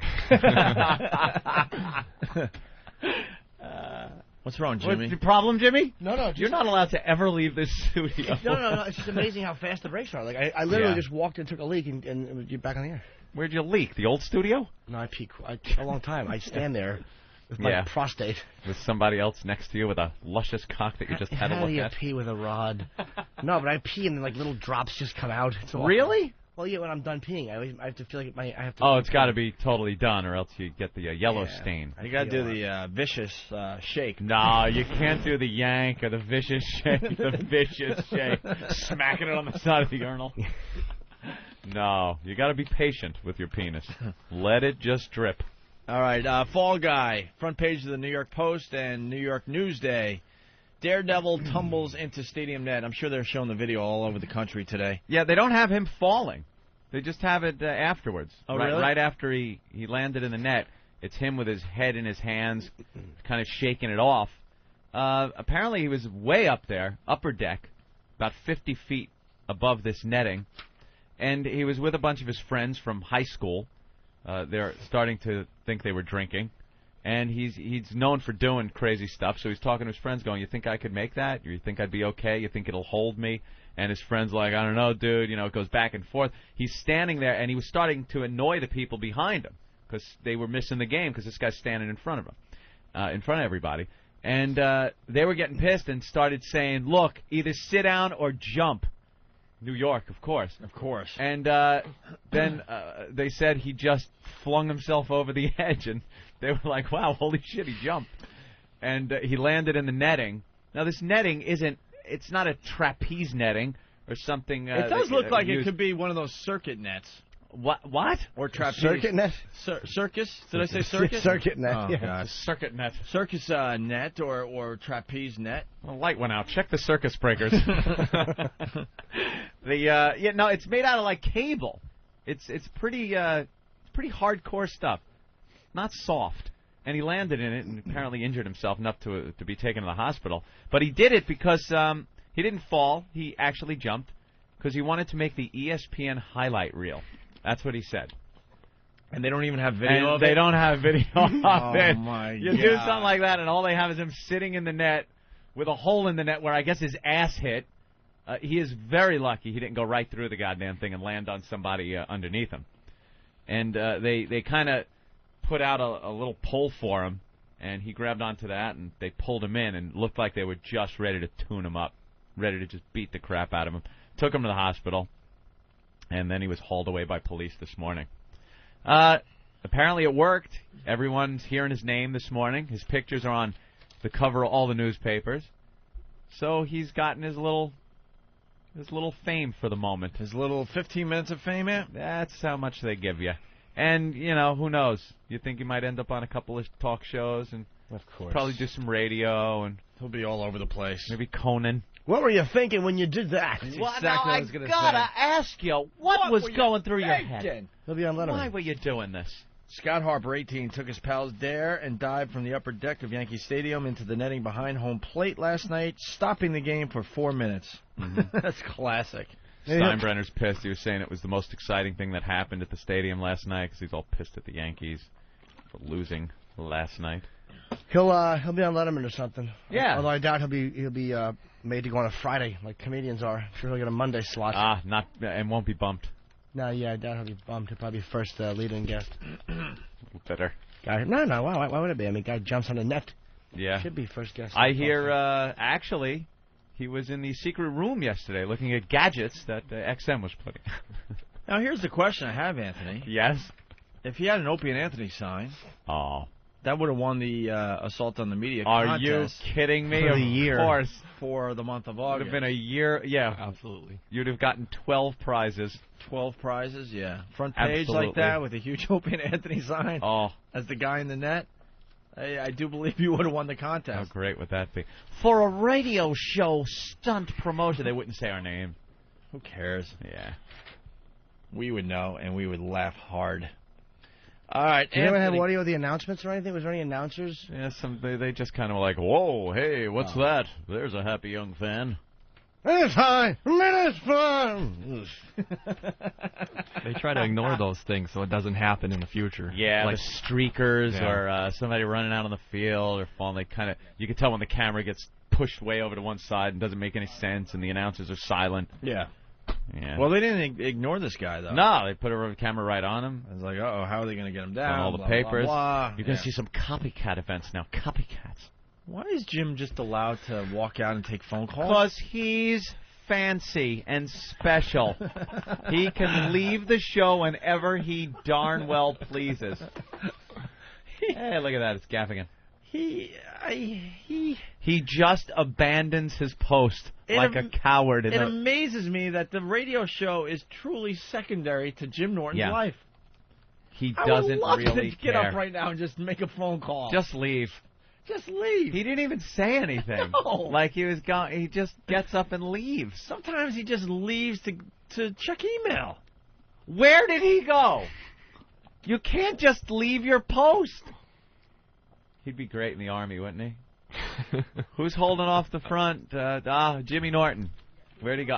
He had to take a leak or something. What? It's about his couch that he's getting delivered, and we were going to send one of the interns to his house today to wait because he was only going to get delivered during the show. Yeah. So we were going to have one of the interns go over because he wants it in a certain spot and everything. But that fell through, so now he's out there. He's like, I confirm this, and he's going... Actually, it'd be funny if he was in here. Oh, my God. Doing it on there. Please don't tell me that he's going to leave today's program so he could get a couch delivery. For his couch? When it's delivered, you move it. If it's not exactly what you... Oh, no. Oh, Jesus Christ. Uh-oh. Hi, Jimmy. It's fucking never easy, man. It's never easy in life. What happened? My sofa's being delivered today. 2 months ago I ordered it. Ben is so happy right now. But it's amazing how nothing gets done. In fucking life, nothing gets done correctly. What was supposed to happen? Originally, they called me for a scheduled a delivery. I say, look, I'm on the air until 11 a.m. I have an acting class tonight at 6. So, yeah, you might as well start a month before you go to L.A.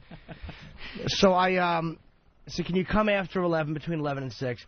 We can't guarantee that, but we'll try. I get a call. You're scheduled between 8 a.m. and 11 a.m. That's not within the parameters. Can't do it, and that's why we were going to have Clayton or one of these guys wait at my apartment for the delivery people if I couldn't reschedule. So I called them back. The lady was very nice, Maria, for room and board, place in Soho that my gay friend took me to, and I know. Very good. And, Oh, no. What happened now? He's trying to tell a story. Go ahead, Jim. And I'm so bored with the story in general, I picked up my BlackBerry and I'm starting reading emails. I'm enjoying Jimmy's story because it just shows that there's garbage working out there. Now, what was the problem now? Well, I just, you know...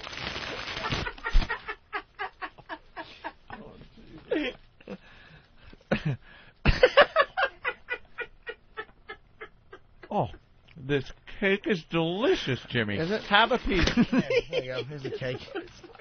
It's a fork full of smile. Fucking mind-boggling. Mind-boggling. Are there savages involved? What happened, Jimmy? I want to know what happened, though. All right, the intern's supposed to be over to accept delivery. Where's this problem now? It was with the. He is so fucking distracted. He is ready to either kill himself or kill somebody else. Shit out. You're just not hungry anymore? I'm just annoyed. Not that you put something down, that happens, but, you know. Crinkle, crinkle, crinkle, crinkle.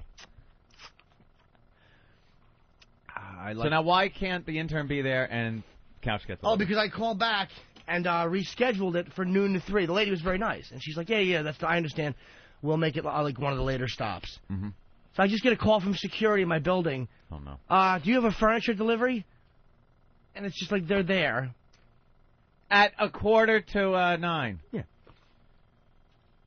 So I call the guy. I said, can you put the guy on the phone, please? And I tell him, look, you're not supposed to be here until after I spoke to Maria, and you're not supposed to be there. It's supposed to be noon to 3. He goes, oh, we had you first.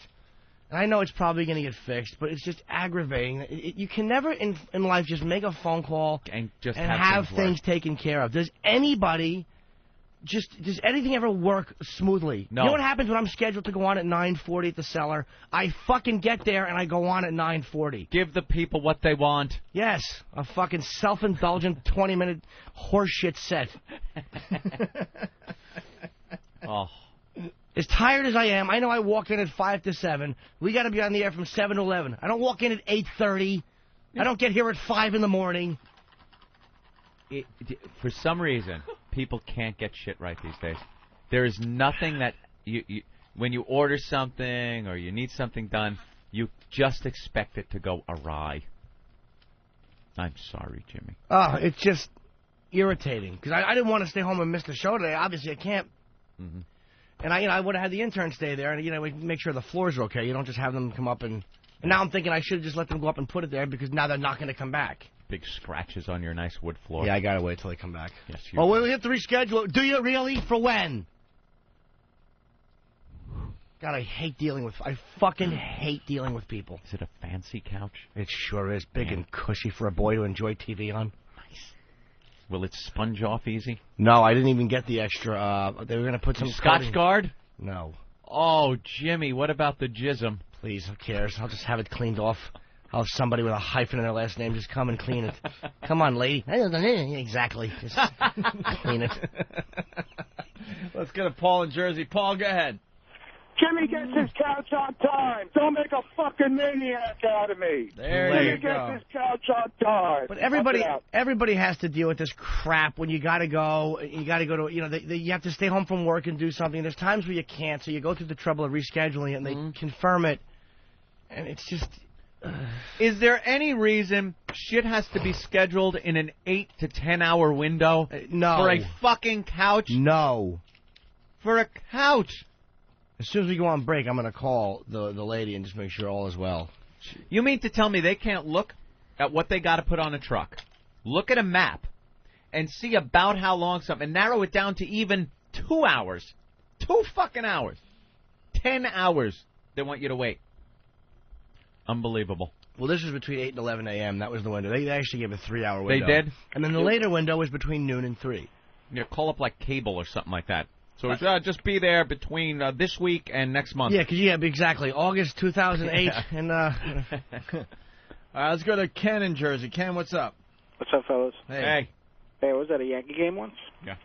And this guy, he went on that net and just kind of watched 2 innings of baseball. They wouldn't come out and get him. They wanted him to get off, but he's like, no, I'm not going.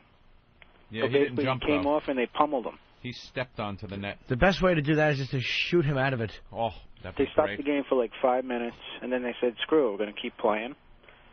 They kept playing. The interest got lost in the guy. He came off, and then they beat the crap out of him. Just hope a foul ball clocks him right on the head.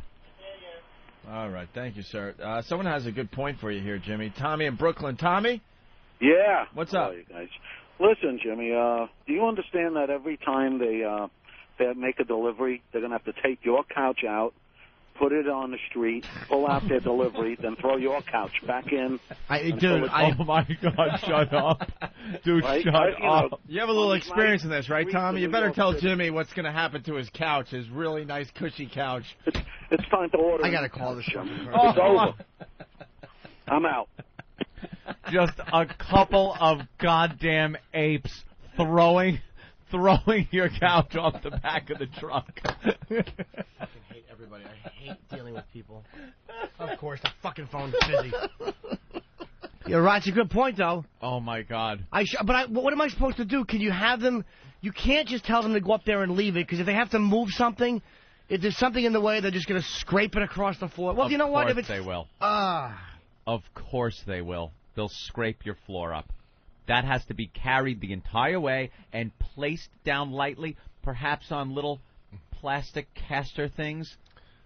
I know that guy makes a great point. I know that's what's going to happen. It's going to get all chipped up and fucked up. You know, your legs are going to be all wobbly now. The legs on the couch. Because you know they're going to kind of toss it sort of to the side. Just not going to toss it. Not a big toss, but just enough, like a half a foot. But what will happen is you're going to get little street pebbles in the bottom of the feet, and then when you put it down on your wood floor, it's going to make like just these scratches all over the floor. Yeah, that could be a real problem, I'm thinking, Ant. Baboons just throwing cushions around, hitting each other with the cushions. And it's not like homeless people are not puking and peeing and crapping on the sidewalks where they're going to place the couch. This couch look comfortable. I might just have to take a nap while you make that delivery. Oh, big urine stain on the middle cushion. Well, if they don't put it there, someone will. Well, let's go to Steve in Massachusetts. Steve? Fucking phone's busy. Hey, Steve.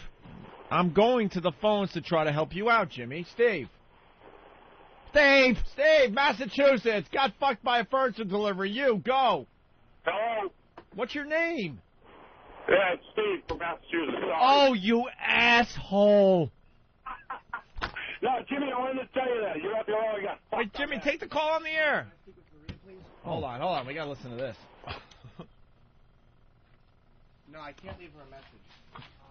Oh, he is pissed. He is so angry. God. He is so pissed. Let's go to John on Long Island. John? Hey, how you doing, guys? All right. Hi, I got fucking locked up because of a furniture delivery. What happened? Supposed to be there at 8. Mm-hmm. I'm there at 8. Mm-hmm. Okay, take off. You're going to go into work late. No show. So I run into work. They tell me, okay, I call them on the way there. They'll be there definitely at 12 o'clock. I go there, they show it like 11, and just drive away and leave a note on the door. I go back. At 3 now, they tell me. Definitely 3, but I go there, no show. I go down to the furniture store, figure there, take it, put it in my pickup truck for me. I'll take it home myself, have my son help me. The guy gets shitty behind the counter with me. I drag him over the counter and beat the snot out of him. Off to jail I go. I think that's what Jimmy is ready to do. Yeah, he's pacing outside the studio now. Now we can't even do a show until we get to the bottom of his I can couch barely delivery. hear you guys. Bill from Waterford Thanks, is saying, I hope the couch company has Karma Chameleon on their hold line. And Devin reminds me of the Brian Regan bit about the phone company. Can't you just flip a switch? Yeah, we're going to flip that switch next Tuesday. Right. When you want your phone turned on? Yeah, you want it turned on. It's just like flipping a switch. He nailed that, too. It's like, well, we could turn your phone on next week, but isn't it just flipping a switch? Yeah, we're going to flip that switch next Tuesday. That is really good. Flip it now. Wow, Eric is putting his life in danger. Oh, he totally is. He's got a wireless mic right now. He's completely insane. By the way, the wireless mic, I don't hear it at all. Jimmy's going to kill him. Is it on? I hear it. Yeah, it's on. He's waiting. But Jimmy's on hold. On Poor hold. guy. There's no reason he should be in a tizzy. He rescheduled. Afternoon. Why? I know it's going to happen. They're going to take... That guy was... Uh-oh. Yes. All right, here we go. Jimmy's outside the studio. We have him mic'd, sort of. Yes.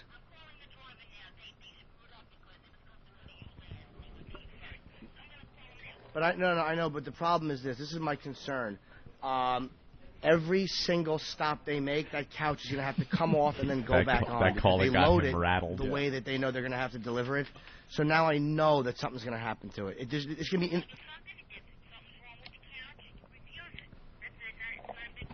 And wait another, 6 I've been years. waiting for this for 2 months. I'm going to Los Angeles.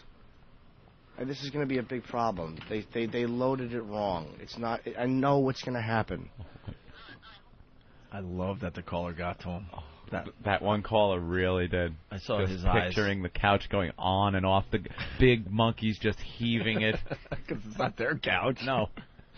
I mean, we've all helped our friends move. Oh, awful. My shit. You always lean the couch up on those 2 little legs. Yeah. Much more weight than it's supposed to have. When you're moving your own stuff, you're very careful. Even if you're moving your best friend's stuff, you're knocking it to walls. Tip it up sideways. Tip it up. Right. Oh, I think it could fit this way. Hundreds of pounds with the wrong leverage on the feet. You step over it. You got to do that. You got to do that like fancy couch math to get it through. Is it going to fit? All right, tip it up and then turn it sideways. Right. Oh, it's just banging the wall. If we flip it as we turn it on a 45-degree angle, I think we can flip it over the stairs. It's not going to fit. Get the hammer. I got to take the hinges off the door. Yeah. This is a fucking nightmare.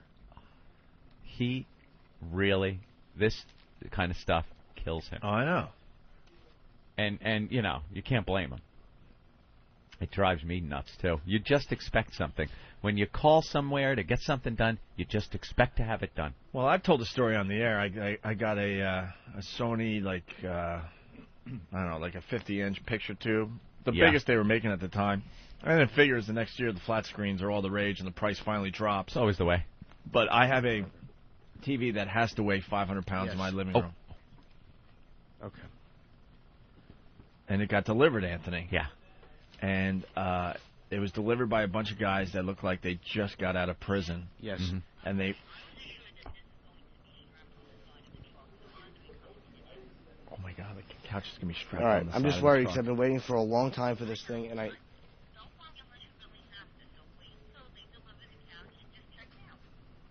But if there's something wrong with it, I know that's just a chance you take when you order something, but it's going to be months before it comes. No, I... Oh, that sounded like a threat. Oh, absolutely.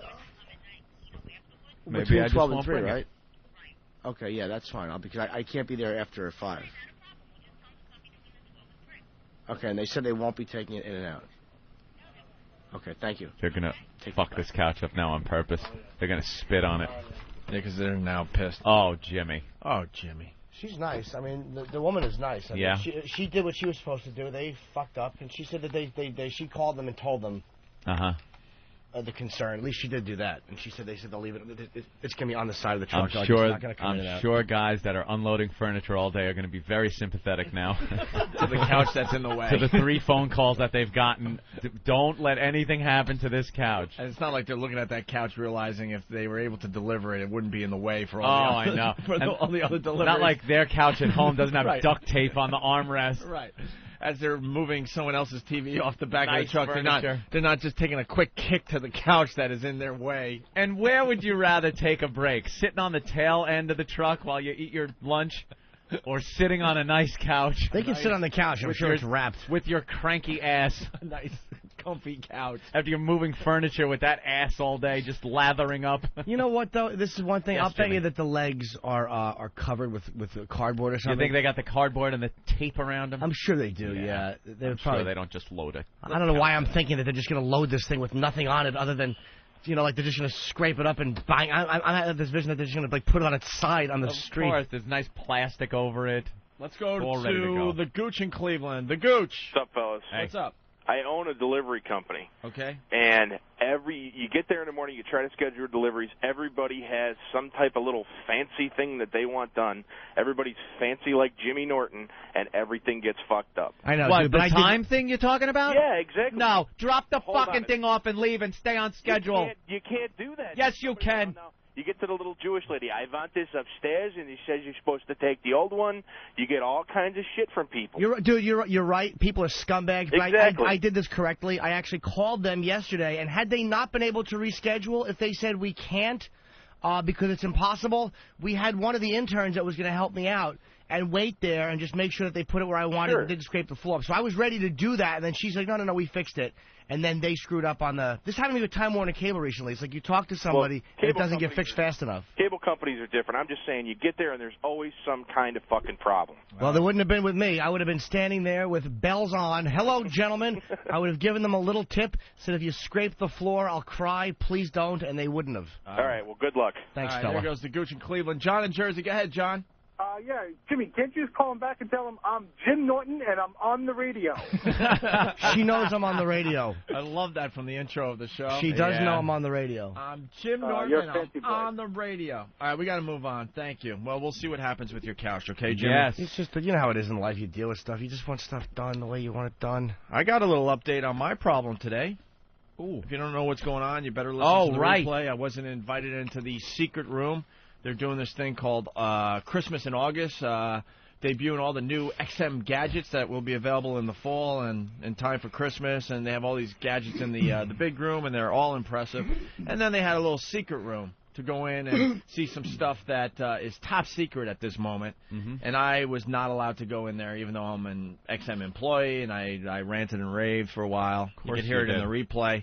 Well, I got an email from Mr. Wicklund, Don, who runs 202. Ope spoke with Elo a few times this morning. We are both rather upset with the situation and are finding out what happened and why you were denied access to the secret room.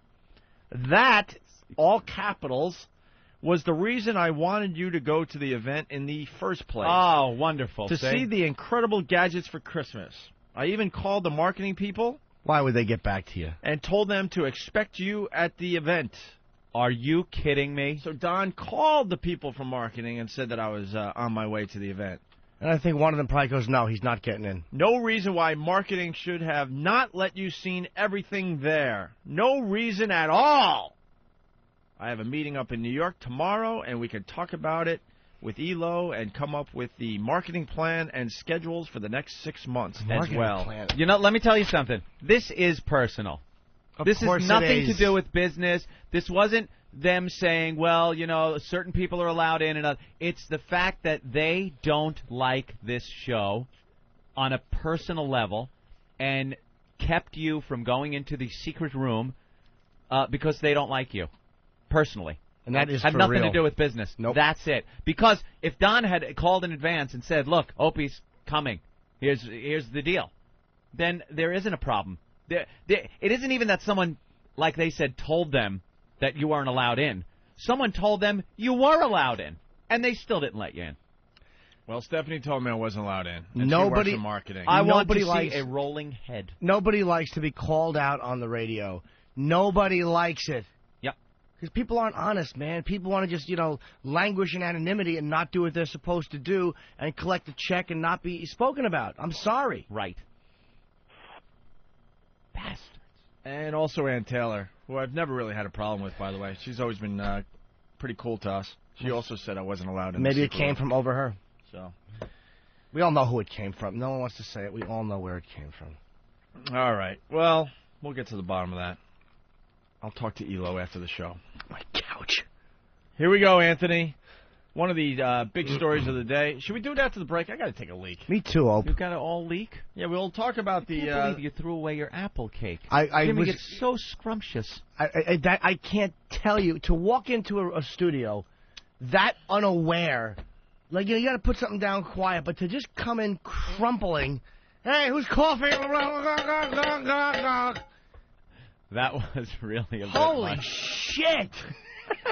Like, what the fuck are you thinking? Like, Tim is sitting here, he did it to his cake, then he does it to my cake. It's like oblivious. He really did come in here Look, just I'm a not- crinkling buffoon. I'm not spouting Shakespeare, but it's like there are people listening to this. This is not a fucking hobby. You're telling a story. But we're so good at what we do, people just assume that we're just hanging out talking. Yeah. See, that we have that type of environment that people feel like they could just walk in and give us our stuff. He really did mess that up. It was oblivious.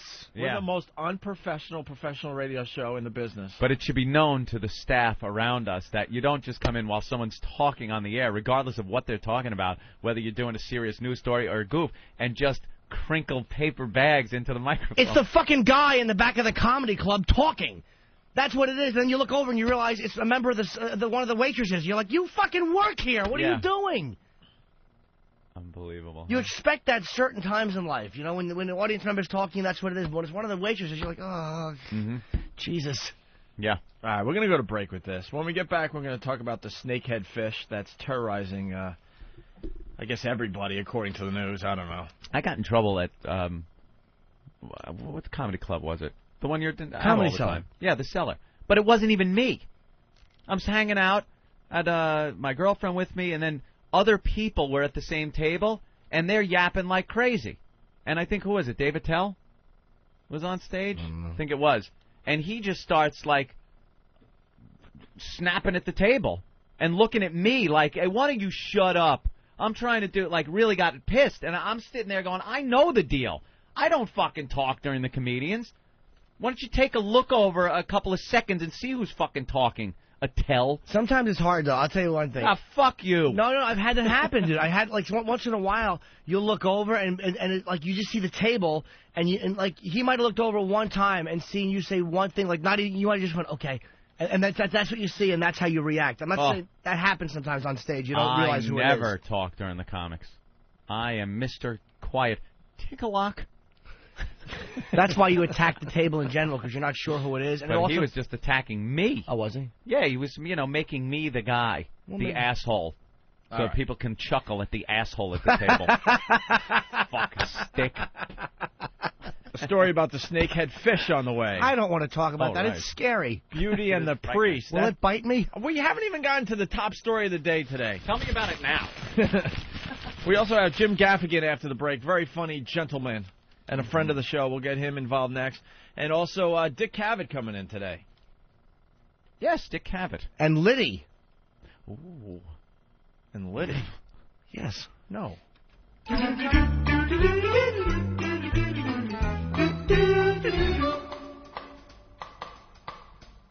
Phenomenal. Phenomenal. Phenomenal. Do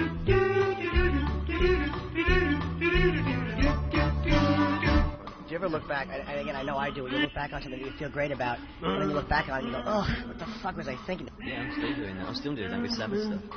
There's one song, Who Are You? Phenomenal. Phenomenal. Phenomenal.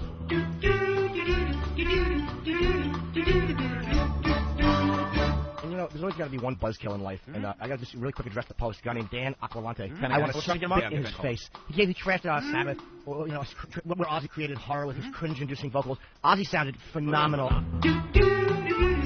Phenomenal. Phenomenal.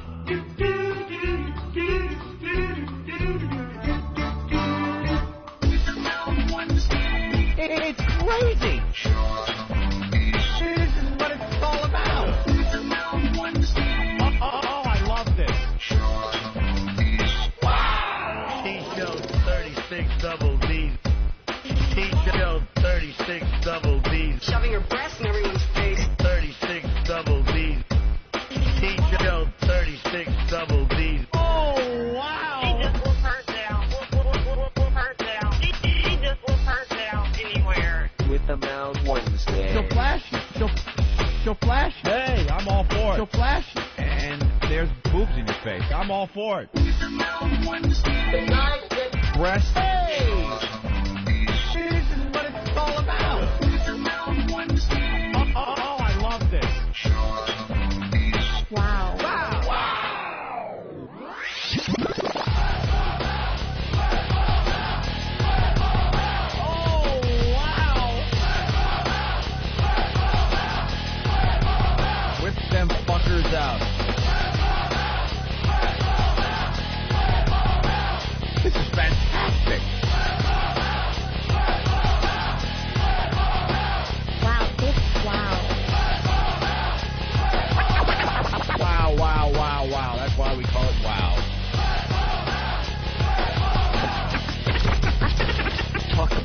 groupies.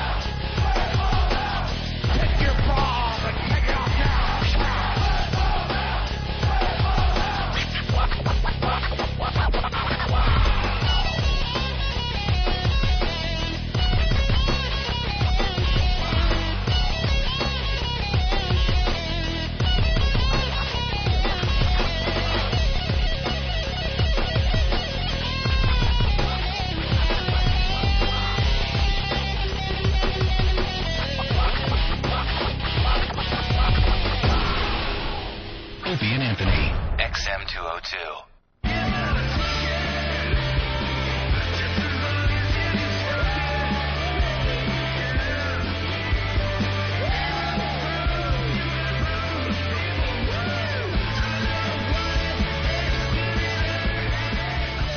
Here it is, Anthony, my favorite song on Ethel. Yeah? Danny Warhol's Smoke It.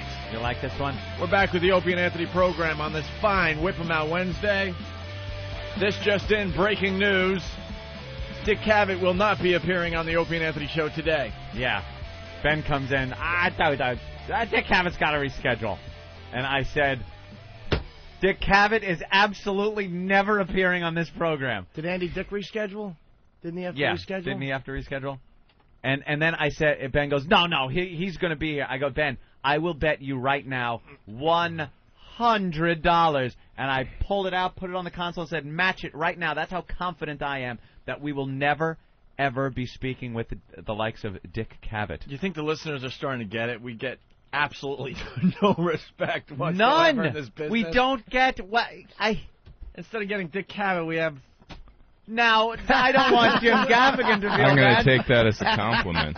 Jim Gaffigan is a fantastic You guest guys on act this program. so upset about Dick Cavett not doing the show. It's like See how we it's don't like get guests? What is he, like 84? It's like, what's... The man he talked to John Lennon, though. and interviewed many people. Remember the Yeah. Richard Nixon interviews? Yeah. Have you talked to John Lennon? Not lately. Yoko, George Harrison? No. Who else did Dick Pete Cavett interview? Best. Let me, Best. Dick Cavett's got this DVD out. Here are some of the people that Dick Cavett has talked to over the years. David Bowie, David Crosby, George Harrison, Jefferson Airplane, Janis Joplin, Joni Mitchell, Ravi Shankar. Do we have anything from the last 20 years? Who's his booker? These guys are legends, though, man. It would be great to get I'd love a to talk story to them. about Paul Simon or Sly and the Family Stone or Stephen Stills, Stevie Wonder, Gary Wright. List goes on and on. Oh, this just coming in. Dick Cavett had to cancel because he's waiting for his couch at his apartment. Very upset. We just stink. We suck ass. Instead we get... What? Why do Don't you say present it it like twice. that? Jesus Christ. Jim Gaffigan is a fine guest on this program. He is very good, very funny, very loyal to the show. And when he says he's going to show up, by show gum, he's here. That's right. Not like Dick Cavett I or never Andy thought I'd Dick. be I think it's compared to Dick. Dick Something Cavett. with Dick. They don't appear on this show. You compared to Dick Cavett? No, well, he was saying that I'm hurt. No, Yeah. we like you. It's just we were hoping for I'm no Dick Dick Cavett Cavett. today. Do you see Dick Cavett in Sierra Mist commercials? No, you don't. No, he probably wouldn't do them. The greatest soft drink on the planet. It is the best. It's a great soda. It's great. Was Love Dick it. Cavett in the Meow segment of Super Troopers? No, it wasn't. Absolutely not. Legendary funny cult film. Did Dick Cavett narrate Side Splitters? I think No, he didn't. not. I absolutely didn't know that. You didn't narrated know that? that? I love that movie. I was He was the the pale guy. white guy that was doing it. He was great. Yeah, that's great. That See? was Dick all right. Cavett wasn't there doing that. He certainly wasn't, and he auditioned for it. Jim Gaffigan in studio. Yes. I'd rather hang out with Jim Gaffigan course. anyway instead of There Dick you go. Cavett. I wouldn't, and I like Gaffigan a lot. But, but I want a picture with You Dick want Cavett. a picture with Dick Cavett. I You have put it a on your photo with website. Jim. I know Jim for 10 years. They're both blonde, We're both getting couches. right? Hey, did we get any more audio from that radio show yet? Which one? Is Travis working on it? It's kind of hard to get his cord out there to the middle of the road. What? I was just commenting on what Fan had called him. Just Yes. no Oh, okay. chances.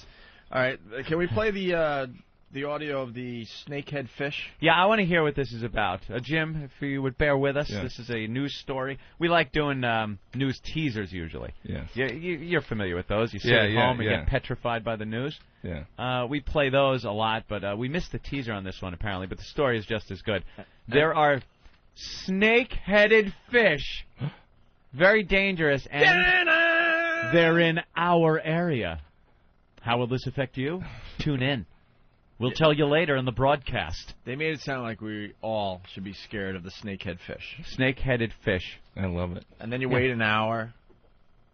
And you hear a story that and then they has say nothing 2 to lines do with about you. it. All right, hold on a minute. Here's a fish head that looks like a snake. Yeah. Hold on a minute. Chris? Sports.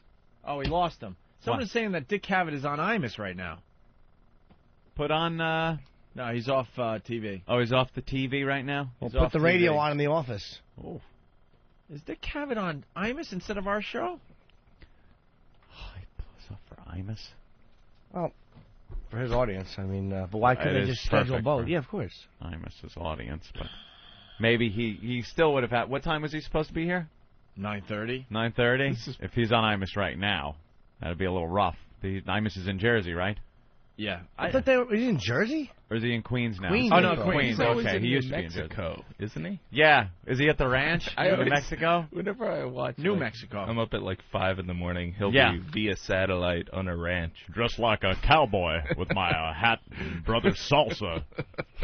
Opie's brother's pitching his T-shirts. Imus's brother's got the salsa. The Imus salsa. Your brother's got some things going on, too. Of course he does. They're all leeches and saps. The whole slew of them. Get off my back. Aw. You are lucky, sad. my friend. Let me tell you. Maybe we should tell Jim Gaffigan that this show is pretty much falling apart in front of your Why eyes do you say today. You seem a little cranky? You need a hot his fella? neck hurts. You need a little hot He wasn't fella? invited to the secret room, and his neck hurts. That's right. He's got the couch problem. He's got the couch problem, and Anthony, nothing ever bothers him. I'm just a psychopath. You got to see a chiropractor. Yeah, I said I was sorry what about the head thing. Jesus Christ. Sometimes I get a little overzealous. You know, you grab both ears. Twist Oh, yeah. All right, here's the story on the snakehead fish. I got to hear this. It's a Frankenfish, straight out of a horror movie. Fish. It's a Frankenfish. Frankenfish. The comedy writers over there at Fox News. Here, I'll write the copy on this story. Frankenfish. Dracula trout. No, that doesn't work. Fish with Down syndrome. No, we can't say that. Wolf bass. No. Frankenfish. That'll get the listeners. Yeah, this'll get everybody's attention. Where's They there think a in- fish with bolts out of its neck are swimming around our area. Do fish have necks? Let me think. It's head body. What's Fish don't have necks. head body? That's why when they look left, their ribs We turn. don't want to sensationalize this, so we'll just call it Frankenfish. Wait, what's the area between the back of his eyes and the gills? I would tail. call that a neck. He's got, it's fucking head, torso, tail. There's no neck. Frankenfish. It's one long glop of shit with eyes. Ew. I'd call that a conglomerated Malata. mongrel Class of swimming creature. Here we go. Frankenfish. It's a Frankenfish, straight out of a horror movie. It can breathe air, walk on land, and devour anything in its path. Should The be fucked up snakehead last fish night. is an Asian invader that can eat up all the other fish in the lake. The primitive fish hasn't been seen in this country since they invaded a pond in Maryland 3 years ago. Well, now the ugly creatures with sharp teeth have been discovered in a lake in Flushing Meadows in Queens. They actually, don't attack humans, so that's not a concern anyone should have. And quite frankly, it's one of the reasons we're having a very tough time catching them, is they seem to be afraid of humans. State conservationists may add salt to the water to kill off the snakeheads. If that doesn't work, then they'll have to poison the lake.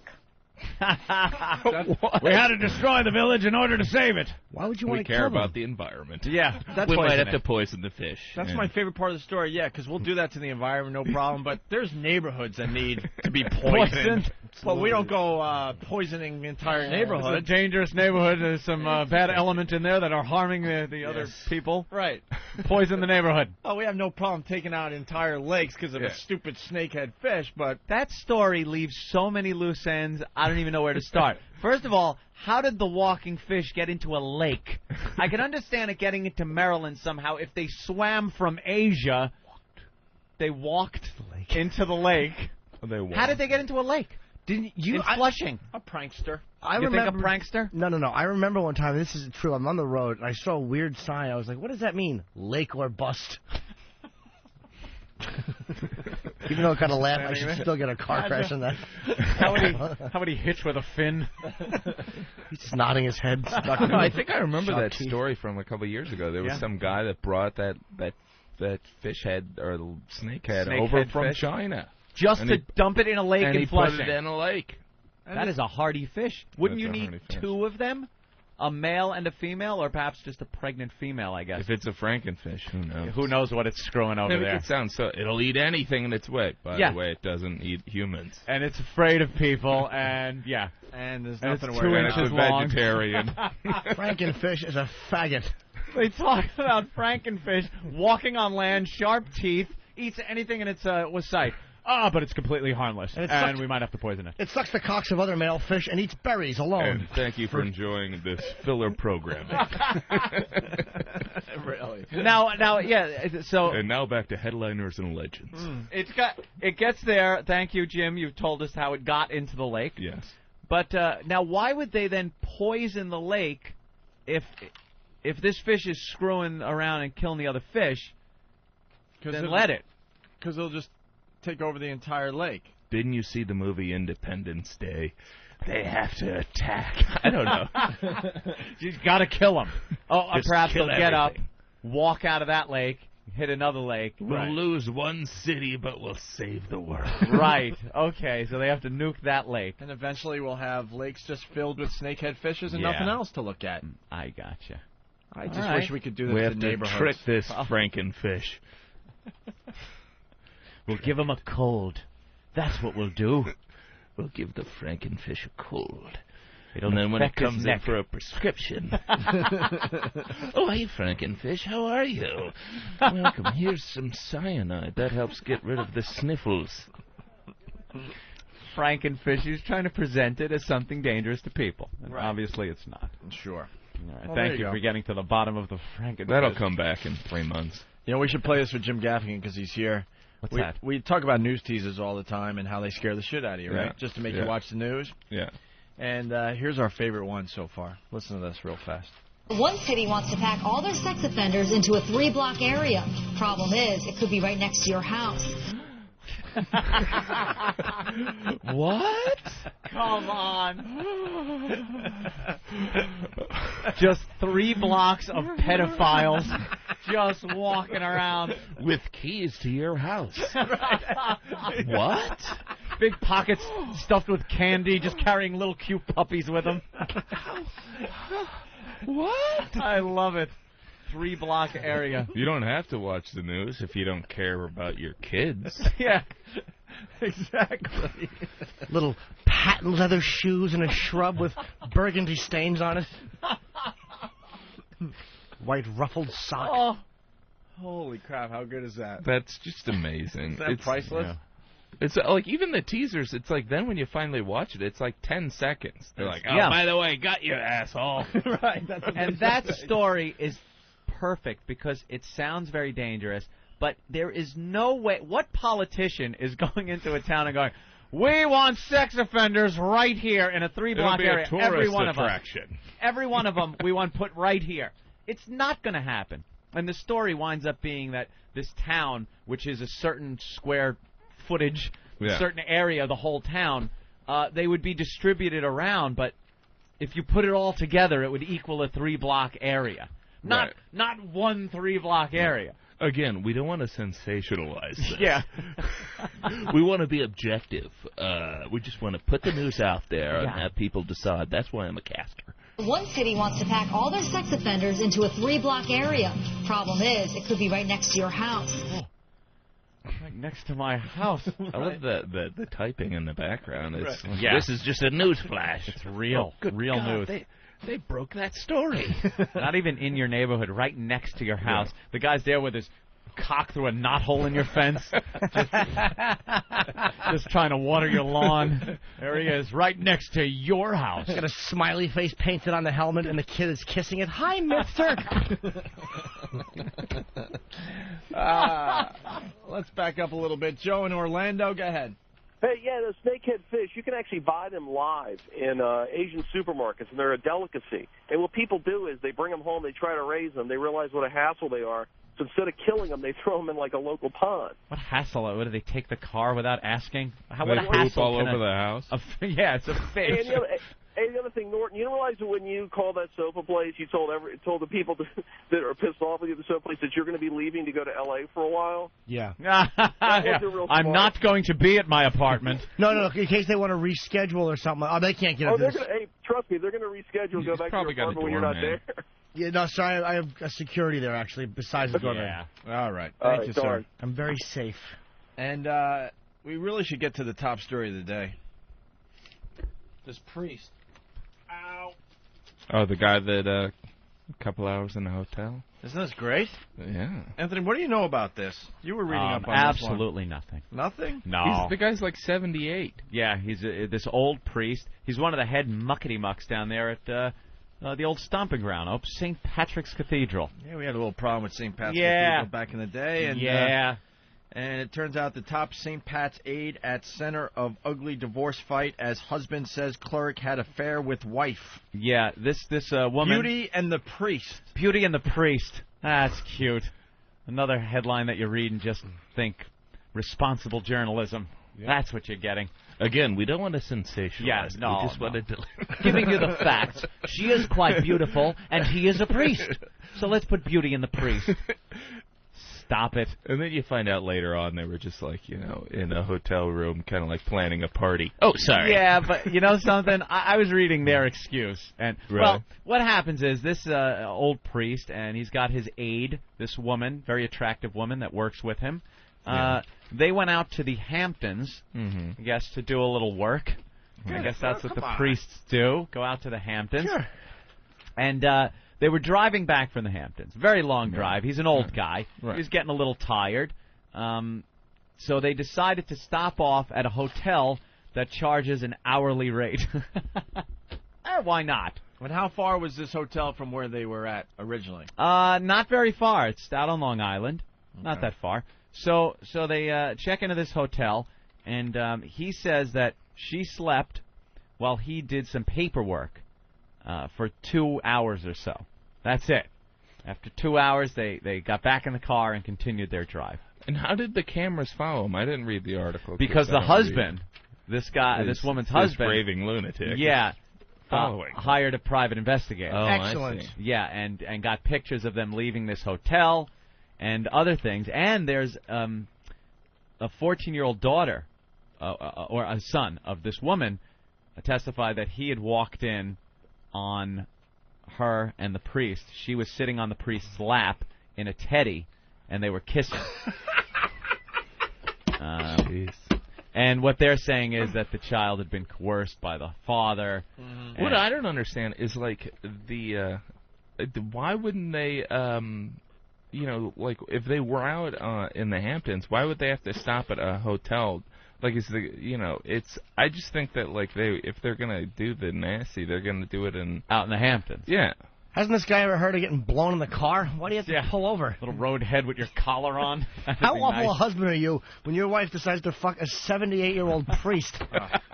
How awful are you in the sack? Oh, that's... You wouldn't want those pictures in the Post.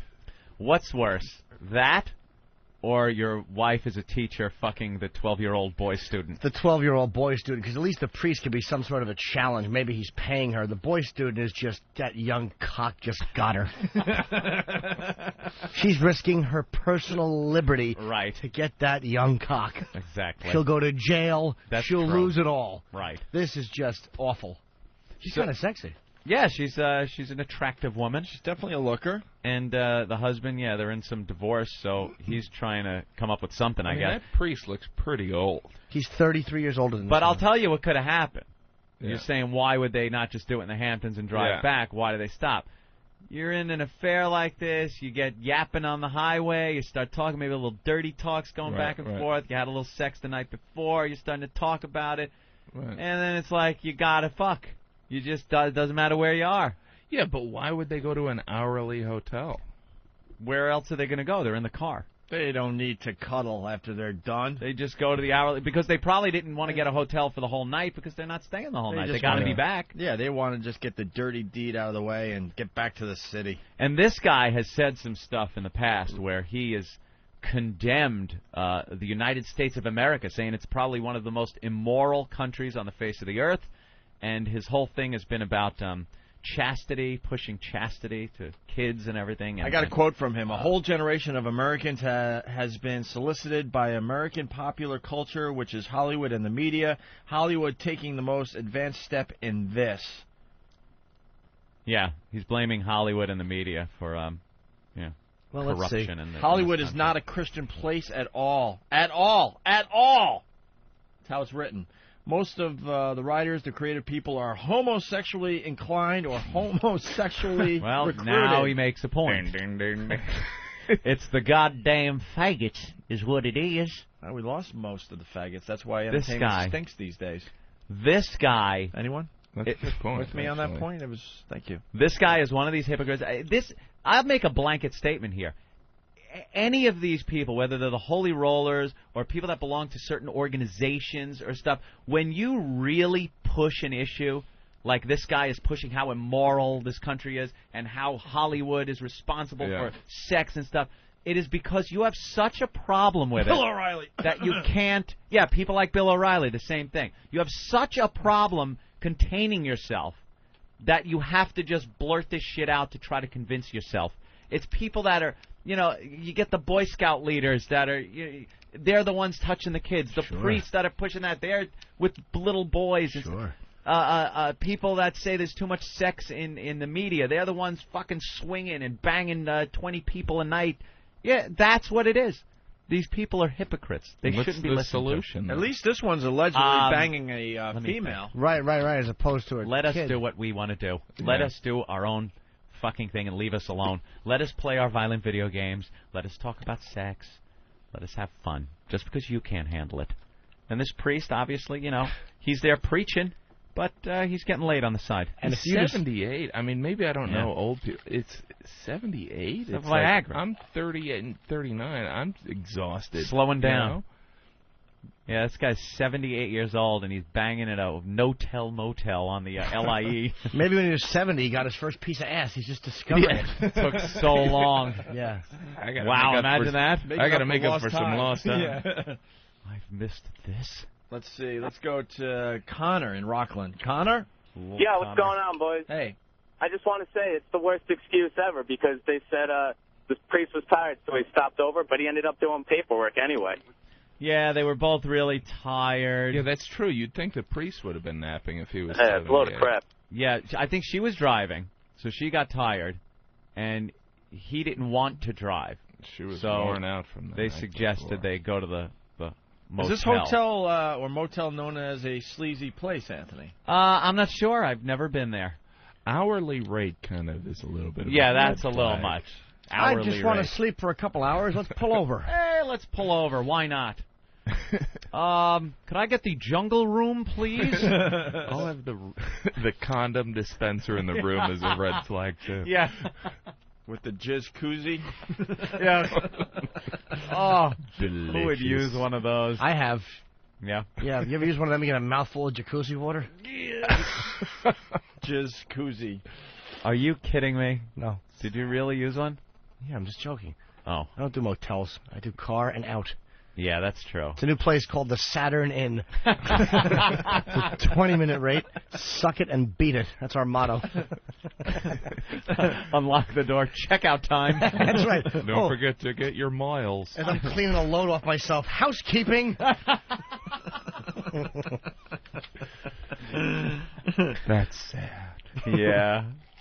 Well, we'll see what happens with the priest and the beauty. Yeah, you know this story's got legs, right? A little bit. Let's say hi to Ryan in Connecticut. Ryan? What's going on, folks? Hey. Just wanted to say I caught Gaffigan's late set on Friday night. Pretty much kicked ass. Oh, thanks. Didn't realize anybody could do about an hour on food, half of which was on the Hot Pockets alone. Yeah. But I really enjoyed the show. Had a great time. Thanks a lot, man. That's about it. Punching out. Love you, Jimmy. Love you, Aunt. Thanks, man. This guy remembers one of my quotes of old, one of my little words of wisdom. Yeah. I always said if you're absolutely positive that your significant other is not cheating on you, they might be. If you think even the slightest bit that they might be cheating, they absolutely are. And that's the way it is. And that's living your life without fear. That's right. You're getting cheated on. If there's an inkling. If you wake up tired, you're getting cheated on. That's sad. Yeah. A priest living out in the Hamptons. I didn't know they made that kind of money. No, I don't think it was living. I don't know what they were doing. I'm going to have to look over that story and see what the hell a priest and his little hot secretary were doing out in the Hamptons. What the hell is that? It's not a place for priests. Hoo-hoo, Robin. In general, right? Absolutely not. All right, we got Jim Gaffigan in studio. We'll take a break. Are you promoting anything, Jim? I am doing an hour special on October 8th in Chicago at the Vic Theater. Tickets are on sale now. I hope you'll all come. Do you have a number, sweetie? I don't have a number. Ticketmaster.com, sweetie. Well, that's a good website. There you go. What's it for? It's for Comedy Central. And it's... Oh. What's the date? Oh. October 8th. October 8th. Very good. More with Jim Gaffigan. Hey, we got more audio from the Marco and Aaron show. Thank God. We'll explain this to Jim Gaffigan next. Boobs always bring this show to a halt. Oh, screeching halt. I don't play it. Whip 'em out Wednesday. Whip 'em out Wednesday. Whip 'em out Wednesday. Whip 'em out Wednesday. Oh, this is fantastic. This is beautiful. Whip 'em out Wednesday. Whip 'em out Wednesday. Those are real. Wow, that's cool. How about the woman that took her shirt off? Ah, yeah. Sexy girls, sexy girls. You have sorry girls show boobs. Boobs, I see boobs. Yes. You just got wowed. Wow. Hey. It was amazing. That's nice. Opie and Anthony. Hey, yeah. It's world renowned. It's Whip 'em out Wednesday. It's Whip 'em out Wednesday. Whip 'em out Wednesday. Those are real. Cancel your appointment. Okay. It's Whip 'em out Wednesday. It's Whip 'em out Wednesday. Whip 'em out Wednesday. Show us your findings. Oh, wow. Opie and Anthony, XM202.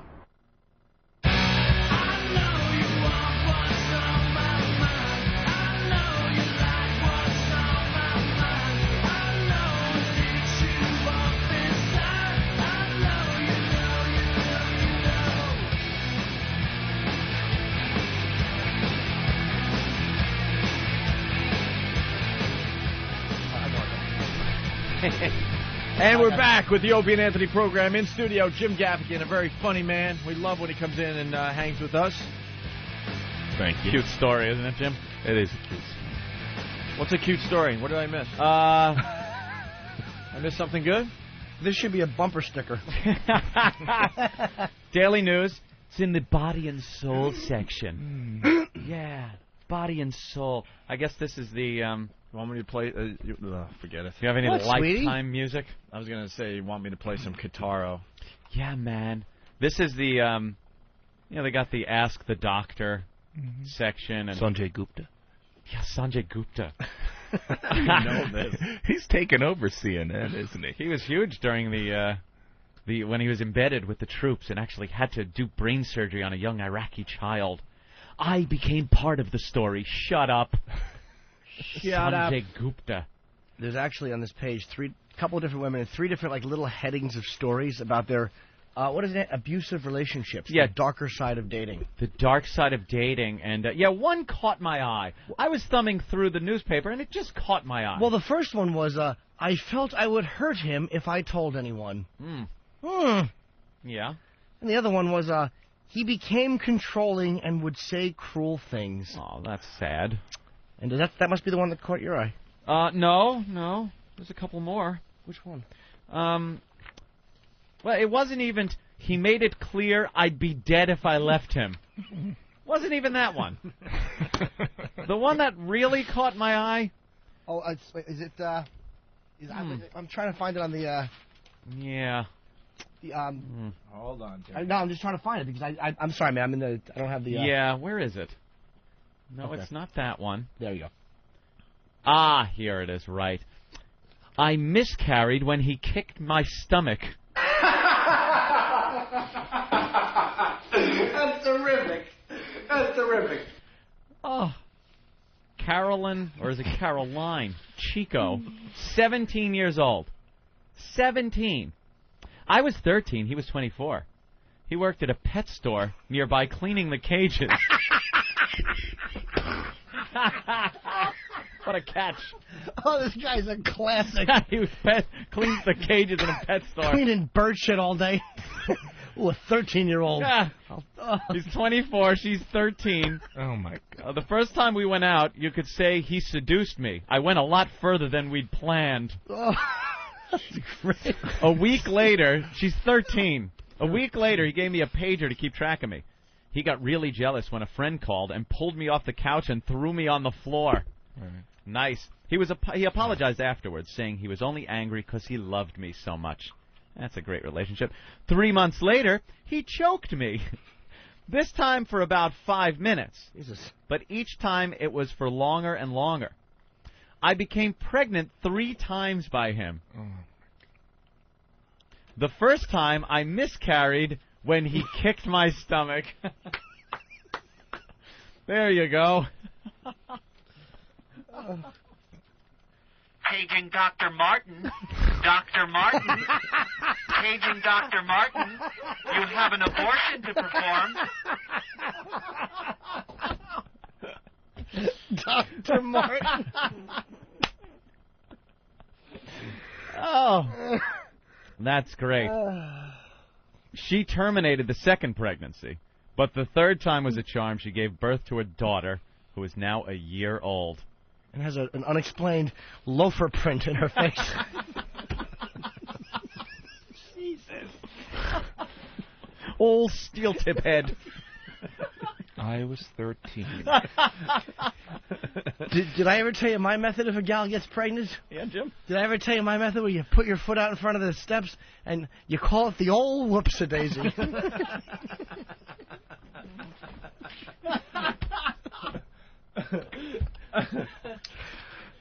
No wonder nobody wants to do this program. I know. Could you see Dick Cavett chuckling at this stuff? Yeah. Wonder if it would have been a boy or a girl. Good point, Dick. Elbow to the ribs. Reminds me of my interview. When I was interviewing Richard Milhouse Nixon, do you know he once kicked his wife in the stomach? Of course he should have canceled. Who are we kidding? She finally decided to leave because she was worried about her daughter. I told the teacher, but she referred me to the guidance counselor. She's still in school, you know. She's 17 years old, and she had to go to the guidance counselor. Later, I found Break the Cycle, and they helped me get an order of protection. There's an organization called Break the Cycle out there. Guys have one, too. It's when they pick up motorcycles and throw it over their wife's head. No, nothing. Break the cycle over her head. Oh, dear Lord. I'm going to college next year and feel like I'm ready to take care of my future. Well, she moved on. That's nice. Wow. On the phone, Wheelchair Fred. Hey, fellas, it's been a long time. What's up? What's up, Wheelchair Fred? How are you today? I'm pretty good. Yeah? Did you hear it's my anniversary next week?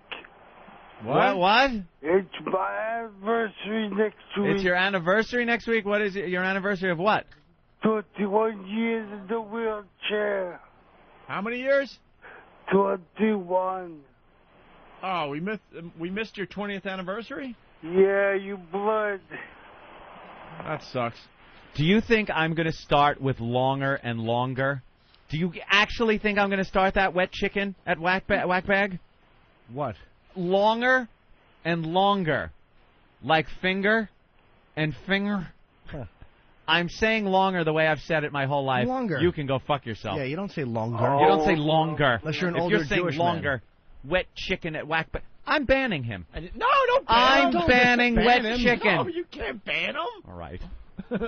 Jesus. That's a comment, Anthony. Okay, I'm going back to saying "but," by the way. Are you? Yeah. You should. I'm starting to say it. You're saying "but"? No, only crazy people. You'll be put in your place. Jim Gaffigan on the phone is Wheelchair Fred. You know who Wheelchair Fred is? I do not know. Oh. He goes way back with us. He was in a horrific motorcycle accident. We're finding out 21 years. Can I bring the cycle joke back? No? Wheelchair Fred? No. Yeah, August 17th, back. 1984. August 17th, 1984. Yeah. Yeah, that was the day, huh? That's when he lost the use of his That legs. was Wheelchair Fred. You became Wheelchair Fred, yeah. And that happened. He also collapsed his windpipe, and that screwed up his voice. He's completely there. His mind is fine, even though he sounds like a usually he's okay. mongoloid. But he's, if I may use the proper terminology, a mongoloid retard.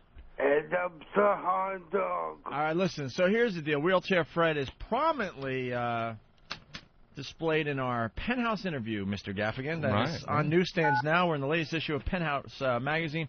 I want to read the first two paragraphs to Jim Gaffigan, Anthony.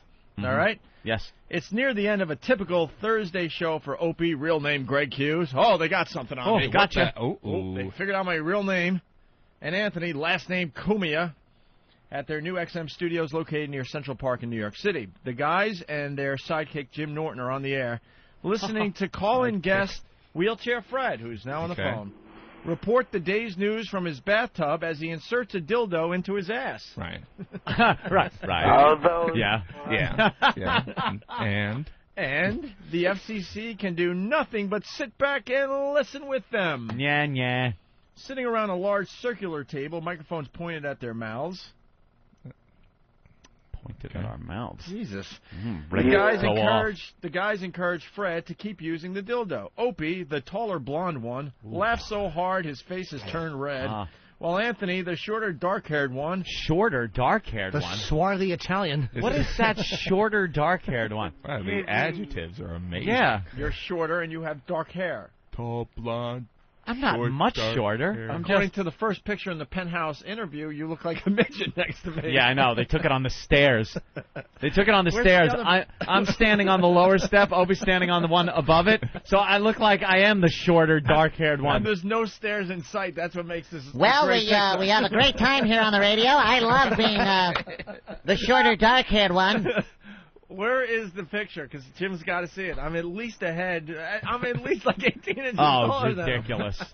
Ridiculous. If you could see like a banister, it would all make sense, but it just looks like you're just a really short guy. Sitting around... Okay, we did that part. I laughed so hard, my face turned red, while Anthony, the shorter, darker-haired one, is enthusiastically recommending strawberry KY jelly. Enthusiastically recommending? Yeah. Then for about a minute, Opie and Anthony fall silent and let Fred take over the show. Meanwhile, producers are running back and forth into the studio, reminding the guys that they have Scream 2 star Jerry O'Connell on the phone waiting to get on the air. Never did get to him, did we? But the dildo bit runs too long, and poor O'Connell is bumped from the show. It would have been a tough act to follow anyway. That's how the interview starts in the latest issue of Penthouse magazine. And we got Fred on the phone. And he's looking for $600. What? What for? Fred, what do you need $600 for? Just expensive. I need money just for anything and everything. For anything and everything. Expenses. Yeah. I'll help you out, Fred. What are you, Mannix? Oh, sure. And I told him about I was thinking...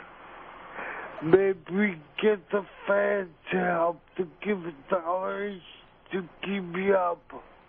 Give $1 each? You want to pass a fucking hat? Where? You want the fans to just start sending you their hard-earned money. Yeah, what the heck? Because you're too lazy to work. Oh, Jesus. Exactly. Lazy. And You're shiftless. There's plenty of jobs you could do. The world needs hat models. Oh, really? And cotton models. Just because it takes you a little longer to get out of bed, you want people to send you money. Absolutely. Why don't you take those pristine sneakers and get a job? Well, those scuffless shoes. Can I give a thanks to this guy? You got lucky lately, Fred? Any chicks or any guys? No, nothing. No, you're just jacking it, huh? I'm so dry. He came up with one of the greatest quotes of all time on this show, Mr. Gaffigan. He had a guy bang him in the ass. Right. Not because he's gay, but because he was desperate. He was desperate. Right. Well, you know, that's... The guy hasn't had companionship in many years. I don't do it anymore. So his quote was, "I'm not gay, I'm just desperate." So he went to the local corner convenience store and found some young guy and somehow convinced him to come over to his apartment, where the guy picked him up out of the wheelchair, threw him on the bed, pulled his pants down, and had anal sex with him. Right, and maybe that's what he needs the $600 for. Yeah? To get, a higher caliber of guy? How awful is that when you're going to get laid and you open, and you know, like the convenience store bell clinkle, like the clink-a-link, and you look in, and there's a guy in a chair, and you're like, all right, I'll fuck him. And then you come back out, the clink-a-link-a-link. You got to wheel him to his house. Wheel him home. Up the gravel driveway. He's got cranky ass. Pull the pants down over those old turnip legs. I'll get the door. Hasn't wiped his ass since 1984. You just undo the belt and the pants just fall to the shoes immediately. There's none of that pesky calf muscle to stop them. Oh, he's tried to wipe his ass since 1984. But Opie. What? What happened? That's one thing I must say. I'm very clean. Oh, you're very He's clean. very clean. He wipes his ass, he has to just lift his cheek a little bit, and he probably wipes from the back forward. It gets all over his nutsack. Under his bag, I don't. His bag looks like a skunk back. Like a photo negative of a skunk back. And I give it thanks to this guy here. What? I want to give it thanks to this person. You want He to? inspired me to come back. He wants to give. So you went back to the store. This guy inspired me to come back on the air. This guy inspired you to come back on the air. Yeah, Mark McCullen. Why did Mark get you to come back on the air? He just calmed me into it. He just said how wonderful I was. According to Kevin, if we all send $1, he'll have $8,000 to $9,000. Yeah. If we do the Russ Martin math. Hey, Yeah. Fred, don't you get disability? Yeah, but that's not enough. Not enough. What do you need? I'm making 800 a month. You probably make a week a day. 800. I thought it was 600. Yeah, I thought it was 600. It was a few years ago. Oh, it went up. Inflation. I got you. Yeah. Why don't you join, like, the Murder Ball League or something? Do something.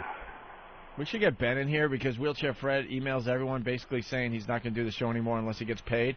And he just keeps writing emails saying that. Yeah. And then eventually he just calls the show because he realizes we don't care. We're not going to give him Right. money.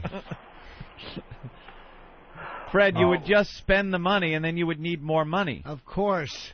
No, Give a man a fish. You should pimp out that. That's right. You should pimp out that ass of yours. He'll shove it up his ass. Well, I don't want to do for nothing. I want to do for something. You what? I didn't catch that one. You. I don't want to do this for nothing. Oh, you don't want to do this for nothing. You don't want to do what for nothing? Don't be witty. What? Be witty. Be witty and be outgoing. Be on the radio. So you don't want And fun dude. So you don't want to do the radio for free? Yeah. All right. Jim Gaffigan in studio. I mean, not that Fred's not a valued asset. Yeah. He has legs like wasp antennas.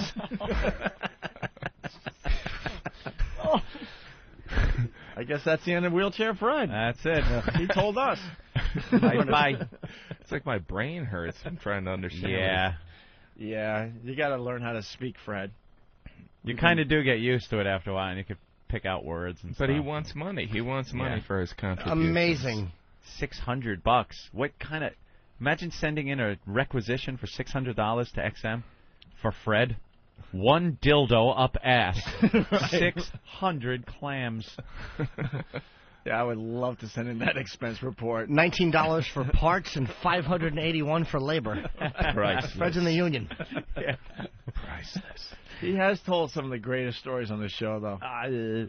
Describing how he brought this guy home and how this guy banged him up the How ass. do you just flop so he a paid cripple? the guy, right? I don't think so. I think the guy just wanted to get laid. Right. And Fred was there. I don't know. How did they strike up a conversation? How do you go from So getting a he's Slurpee to mobile getting a where dick he in can your ass? He can go to a store. He's got mobile. a very strong upper body. He's not actually paralyzed. His legs got so mangled in the accident, and he had no. It's kind of a sad story. He had no health insurance that he never got him fixed. Yeah, so it's not his spine. And now his legs are all he's not. bashed He's up. not a complete paraplegic. No, nowhere He's not paralyzed at all. It's just so his legs are mangled. And his voice box has been got messed crushed. Up. Yeah. Oh, all right. Because I thought completely there. I thought he was like in like a like one of those beds. You know, That'd be perfect. No. No, he's in a wheelchair, so he just wheels around. He goes to the store. I feel if we pay Wheelchair Fred, we would be enabling him. And Yeah, we don't want to be enablers. Yeah. No, absolutely not. Can't somebody fix his legs already? You would think. Just re-break them. Just do Glue something. them together the right way. Something. Put some pins in there. That always works, What right? was the accident? A motorcycle accident? Yeah. Motorcycle. Some woman turned right in front of his bike. He used to be like tough guy biker. we learned something. We were at the X Games broadcasting live, Yeah. talking to all these hardcore motocross guys that have lost their spleens and kidneys racing, and none of these guys will ride bikes on the highway. No, they say that's crazy. Wow. They said that's for crazy people. That's like murder ball. A bunch of those guys. Yeah. Motorcycle accidents. yeah. You got to be a nut to ride a bike on the street. But these guys are doing some crazy stuff at the X Games, but when it comes to just driving their motorcycle on the highway, they will not do it. That's funny. They're I like, think we "I'll only go got over." one guy. We talked to a lot of guys all afternoon. I think only one guy actually rides a motorcycle on the highway. And they're launching themselves off of ramps, going 50 feet in the air, leaving the motorcycle, getting back on it, and hitting the dirt. Well, I think it's interesting how motorcycles are like the people that ride motorcycles are bikers, but like people that ride bikes are cyclists, and like how they both ride bikes, but like they're completely different. As they ride bikes, they're called faggots. They're like, Big Gus, would you like to go for a 75-mile bike ride with us? If I can add a motor to my bike, and maybe wear a Nazi helmet, bring my pregnant girlfriend. You want to see a funny sight? Go to Central Park around 6 in the morning and see all the Lance Armstrong wannabes. They're all dressed in their yellow. All dressed in their biking outfits, and they race each other at 6 a.m. before work. What did I say wrong? Nothing. No, I'm saying if you want to see a funny sight, I'm saying if you want to see a funnier sight, go at 3 a.m. and watch a white girl jog around 110th Street. The laughs will ensue. But these guys all get together in the morning before work to race around Central Park in their biking outfits and their state-of-the-art bikes. And they get mad if you're in their way. Everyone's wishing Wheelchair Fred good luck, bro. Hello? Yeah. Who's this? Dan Cook. Hey, Dan. Oh, hey, were you morning. calling? Were you calling the show today? Good morning. That's what I've been, yeah. We were supposed to have Dick Cavett on, and it's Dane Cook. DC. Right? I'm Maybe we I'm just had the checking spelling in. wrong. No, I'm not on the show. I'm just checking in. Dean, you're going to come in and hang with us soon, right? Yeah, I'm coming in there for some gigs in September, so hopefully I'll come through and sit with you boys. Another armored car scheduled to pull up to your house and dump off another load of cash with your CD selling like crazy? What is it, 85,000 copies already? Yeah, the first week. That was bananas. Yeah, all the comics. We're all happy for you. It's like Dane is bigger than Jesus. Dane is so gigantic. But he's pretty funny. Dane is blowing up. Yeah. The name of the CD, Dane? Retaliation. Yes, and this is what I'm going to tell you. I got a copy just before we went to L.A., and I watched the DVD on the plane. I loved it. Oh, thanks, bro. Absolutely thanks, loved it. I got a little confused because there was like a promo for Tourgasm. Is that going to be a whole different project? Yes. Oh, yes, okay. Tourgasm is going to. Tourgasm is something. It's in the works right now. We're throwing all the footage together. Plenty of stuff of Robert Kelly. Yeah, because they threw he threw a 5-minute montage of stuff from Tourgasm. Yeah. And I'm like, well, I thought he was going to have this on the DVD. I got a little confused, that's all. Because that looks like it's going to be an amazing project, too. Yeah. Tourgasm is, there was just so much stuff that obviously we knew we'd never get it done for that release. So we're trying to hack it all together now. Cool. Yeah, you got the Bob Kelly breaking his leg footage in that one. I heard all the videos and all the things that the people did with the sound effects. Oh yeah, they made songs about it, and you should throw some of those remixes on a CD. That would be really think I'm gonna have funny. to I get Bob, and then I get now I get new answer machine messages of Bobby being like, "Dude, they ruined me, dude. Kid, they ruined me, dude." Hey, Dane, is he out there right now? Yeah, I just saw Bobby last night. Okay, is he out there for a while? I think he's out here for like 10 days. I know, because I he went out to L.A. That's how unimportant Bob is to me. I didn't know he was gone until he IM'd me and said, I'm in L.A. I'm like, all right, well, The first thing he said to me, he goes, dude, I miss Norton. He really does. Bob's a lonely idiot. He has very few friends. He has you and a few other guys from Boston, Patrice, and guys that know him, and maybe me, because I used to live in his building. It was just like a location thing. No one likes Bob. Lunatic. Does Patrice still do comedy, or is he on a 2-year Brazil hiatus? He really is. Patrice is just an aloof asshole. He wasn't coming to the cellar anymore. He just kind of sits in Jersey on his fuck toy. Yeah, he's just a sexual addict. Fuck toy. What's his fuck toy? That swing? Polishing his glass dildo. Yeah, he's just a sexual psychopath and a lonely man. He has a whole briefcase of glass brought 'em in. dildos, that he brings in and talks about each one and how he uses it on these Brazilian women. How one of them was a little upset with this whole situation of him and the dildo, and he had to pat her stomach and say, "Como, como," because that's how they say it in Portuguese. Frightening. Just this big fat Patrice just saying "como." Como, and he did get her off. I got to say, he was a master at work. I mean, he does it well, but it was so awful. Him kneeling in his big, awful sweatpants, just lacking any human connection with this fucking person laying with her legs open. Witch doctor. Look, I'll make you feel good. I just think that the visual of Patrice traveling around like he was a salesman in the 1800s with his elixirs and schematics. Elixir. This is guaranteed to grow hair. And remove all self-esteem. Yeah, we haven't had him in a while. He's got to get in here. By the way, a lot of people don't know, but Dane Cook's CD, I'm going to give it a plug. It's being sold now at eatabullet.com. Oh. You can purchase it there. DaneCook.com is your site? Yeah, man. Selling out arenas. Fucking. Yeah. What are you doing? What are you doing in the city, man? You're doing a big gig in the city. Yeah, we're doing 2 shows over at the theater at Madison Square Garden. Jesus. Are you running for president, Dane? You should run. Man. Yeah, dude, this is, definitely the last couple of... I kind of saw the forest of the trees when After Harmful came out, because I dropped that, and it was like, okay, this is cool. I'm getting like I thought I'd just sell it independently, through the website, and, what will be, will be. And then when Comedy Central Records kind of came to fruition, and we're like, yeah, we're going to start putting out comedy records again. And the first thing they said is they're like, yeah, the comedy record is dead, but we're just doing it as kind of promotional tools, and you just didn't see it coming. But the thing that really happened, especially with retaliation the last week, is just all these fucking comedy fans, man, just people who are just real diehard fans of just stand-up comedy connoisseurs, and people writing me like, oh, dude, so glad this fucking came out, and it's just, honestly, the last week has been, it's like I feel like I'm accepting an award. It's like, hey, I just want to thank the fans. It's just really cool, man. So I look forward to coming back there and doing that theater show. Is the first one sold out? Yeah. Congratulations. I think 5 of them are sold out, aren't they? That's like 5,000 seats, man. That's a lot of fucking people. I think 2 of them sold out before advertising even started. Must be nice. That's a lot of people, Must be nice to play a place that doesn't have ha-ha in the phone number. Every fucking dump I work, the owner actually answers the phone and takes your name down with a pen. Hey, dude, if you're doing 2 shows. I mean, that's roughly 10,000 people you're going to have. Did you debate actually at just doing the Garden itself? Like, I mean, it's not crazy that you could do that.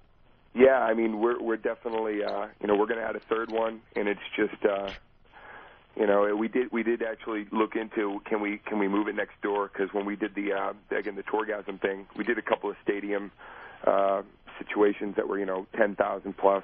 Right. So if it's possible, then we'd move it over. But I think I'm just going to add this third show, and then we'll see what happens.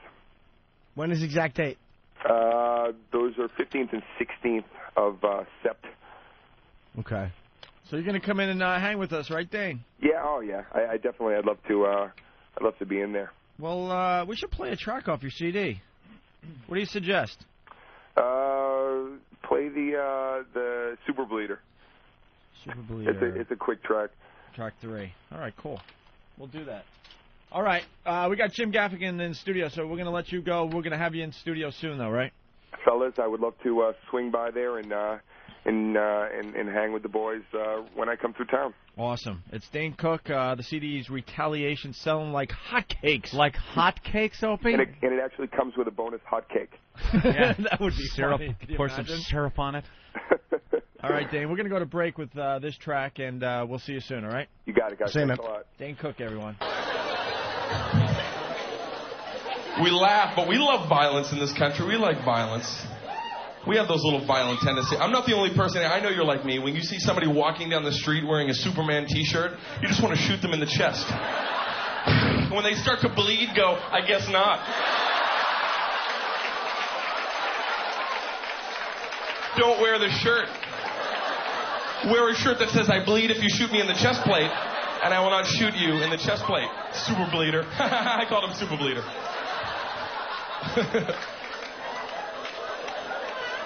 Ben's hog is just big enough for my baby. Well, I do have big tits, goddammit. God damn it, what nice tits. Whip 'em out Wednesday. Whip 'em out Wednesday.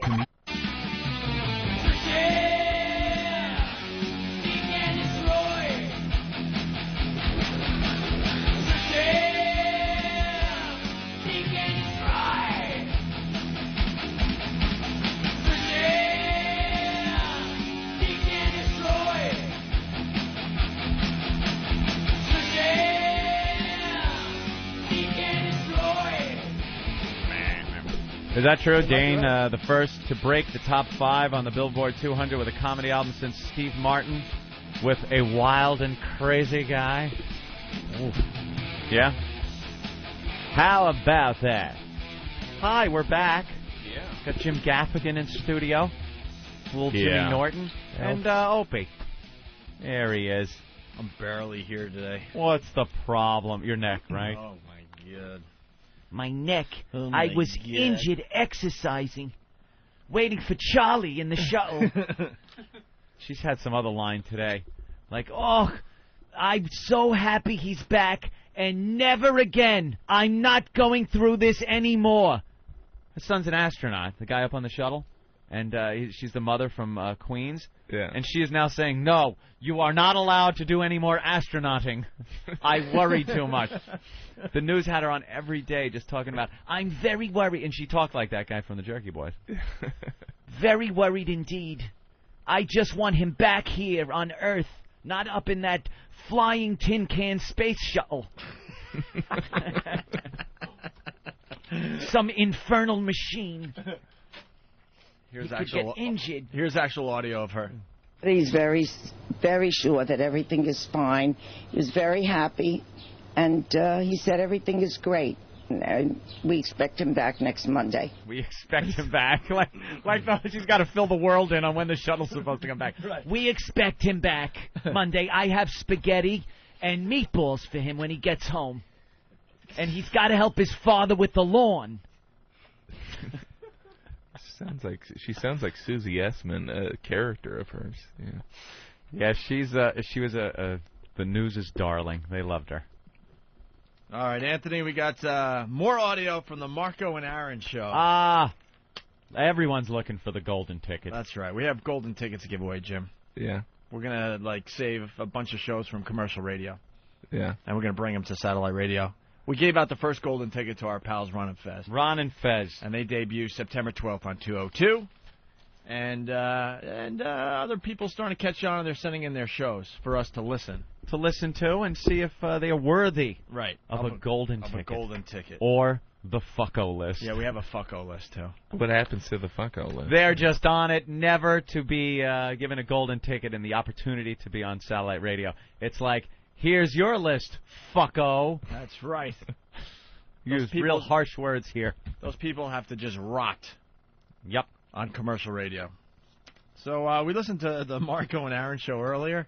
They're so bad we needed more audio of these guys. What city are they out of? They do some kind of cable internet radio show. Cable?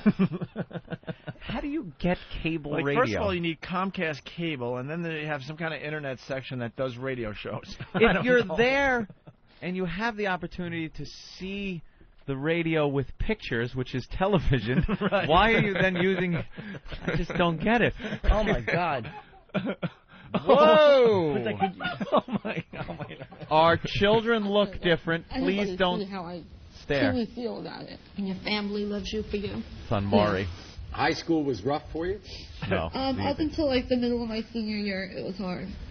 Once I became a cheerleader, I was... Stop. Cheerleader. Stop it! Yes. Oh, yeah. That's Applaud. Right. Give me an A, give me an A, give me an S, give me a K. Did I spell math wrong? You said A. I said A twice. High school. Started with A. Give me an ask. And all right, why am I a comedian? I mean, those Shithead. classrooms, until she became a cheerleader, were filled with pain. And this is the way it went.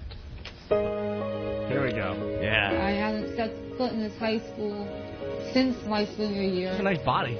And the last Definitely would have year fucked her. I graduated 6 years ago. That's the locker I was pushed into when I was in What's high wrong school. with her face? This was Everything. the locker that my head hit 1,001 times in the beginning of my senior year. Why would they? It's hard to be back here. Just look. Sitting in the locker, it's hard. I remember walking through the hall. Ugh.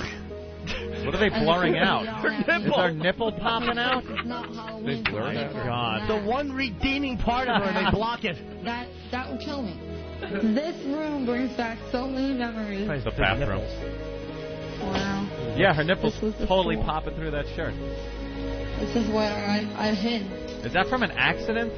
I hid. She looks like scarred or Because something. everybody made fun of me. Roma. I ran in the bathroom and into the stall. And I don't know. Her jaw is huge. It's a great body, though, man. there was Like a that. lot of bad things that happened. Huge during jaw high and a school big that I tongue, tried it to looks like, block right? out And because gums, I don't teeth wanna are up in the air. remember The pain. But I look, don't she got wanna like go scar through on the her emotion neck. again. I don't want to go through the hurt. I wish I had the opportunity to fill this auditorium with everyone that made fun of me in high This school. sounds like Marco. I would tell each and every one of them that I did not deserve to be made fun of, pushed in the lockers, and teased because I Yeah. Oh, you go, girl. What do you think you deserve? Go, girl. Wow. Brought to the surface. very Oh. painful memories. Looks like she swallowed an M80 hors d'oeuvre.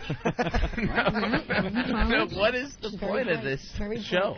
Maury Povich, by I mean, the way. except for Maury just capitalizing off of That's what it is. deformity. Maury is Barnum and Bailey of the new century. He brings people on. It's a freak show every day. And it's under the guise that he's helping them. I am a journalist and Cystic political hygroma? science major. I love politics. I love journalism. I would love to be an intern in TV and production. Really? Oh, an intern. Production? Wants to be an intern. Well, guess what? Get my coffee. We have a surprise Old for steam you. shovel A jaw. surprise. A surprise. this. Here comes the surprise. Hi, Christy. We're the Maury Show interns. And we want to show you just how much fun we have. We love to read mail from our Maury viewers. Doing things like smiling and chewing gum. Where's my bagel? And club soda. They're going to give her an internship with the Maury Show? Show's producers. Okay, hi. Listen, we're about to start the drag queen show. I need a wig, a size 20, pink thong, and duct tape. You don't want Is that what we asked of our interns? Well, That Christy, wasn't staged. Being an intern No. at the Maury Show is a lot of work. In fact, we're looking for one more person to help us out. And if you want the job, I didn't know we want Harry you was to be also Maury interning over at Maury. Preferably one who's... Oh, she's crying. Oh, Jesus. Yeah. She looks even prettier when she cries. Well, blow me down. I'm an intern. They should have got her an intern in the Klan. This way no one would see her dumb face. Oh, shit. I'm alive. You gotta be kidding.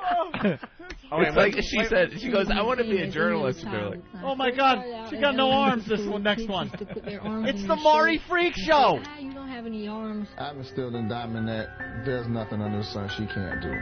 There's a lot of things she can't do. So disfigured that she never leaves her house. When I look in the mirror sometimes, I see myself as a monster. Yeah, well. Look, if you took these same people and put them under a tent and charged people to come in, it would be a freak show. Right. It's the same thing.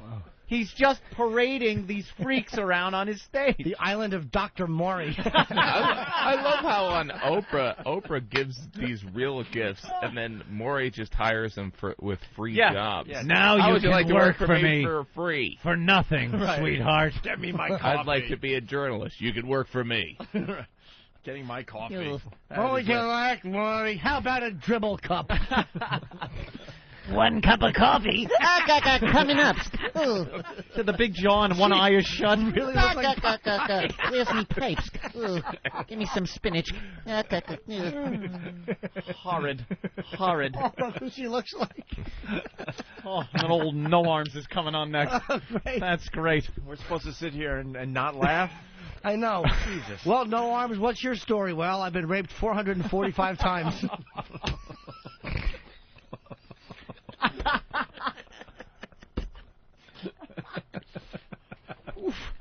Awful. Maury's been doing this act, and it's been working for him. We had him on our show once and asked him, I was like, Maury, what are you doing? You parade around freaks on your show. It's a freak show. He admitted it. Under the guise, and he's like, hey, he said something like, hey, I got to make a living. He knows what he's doing.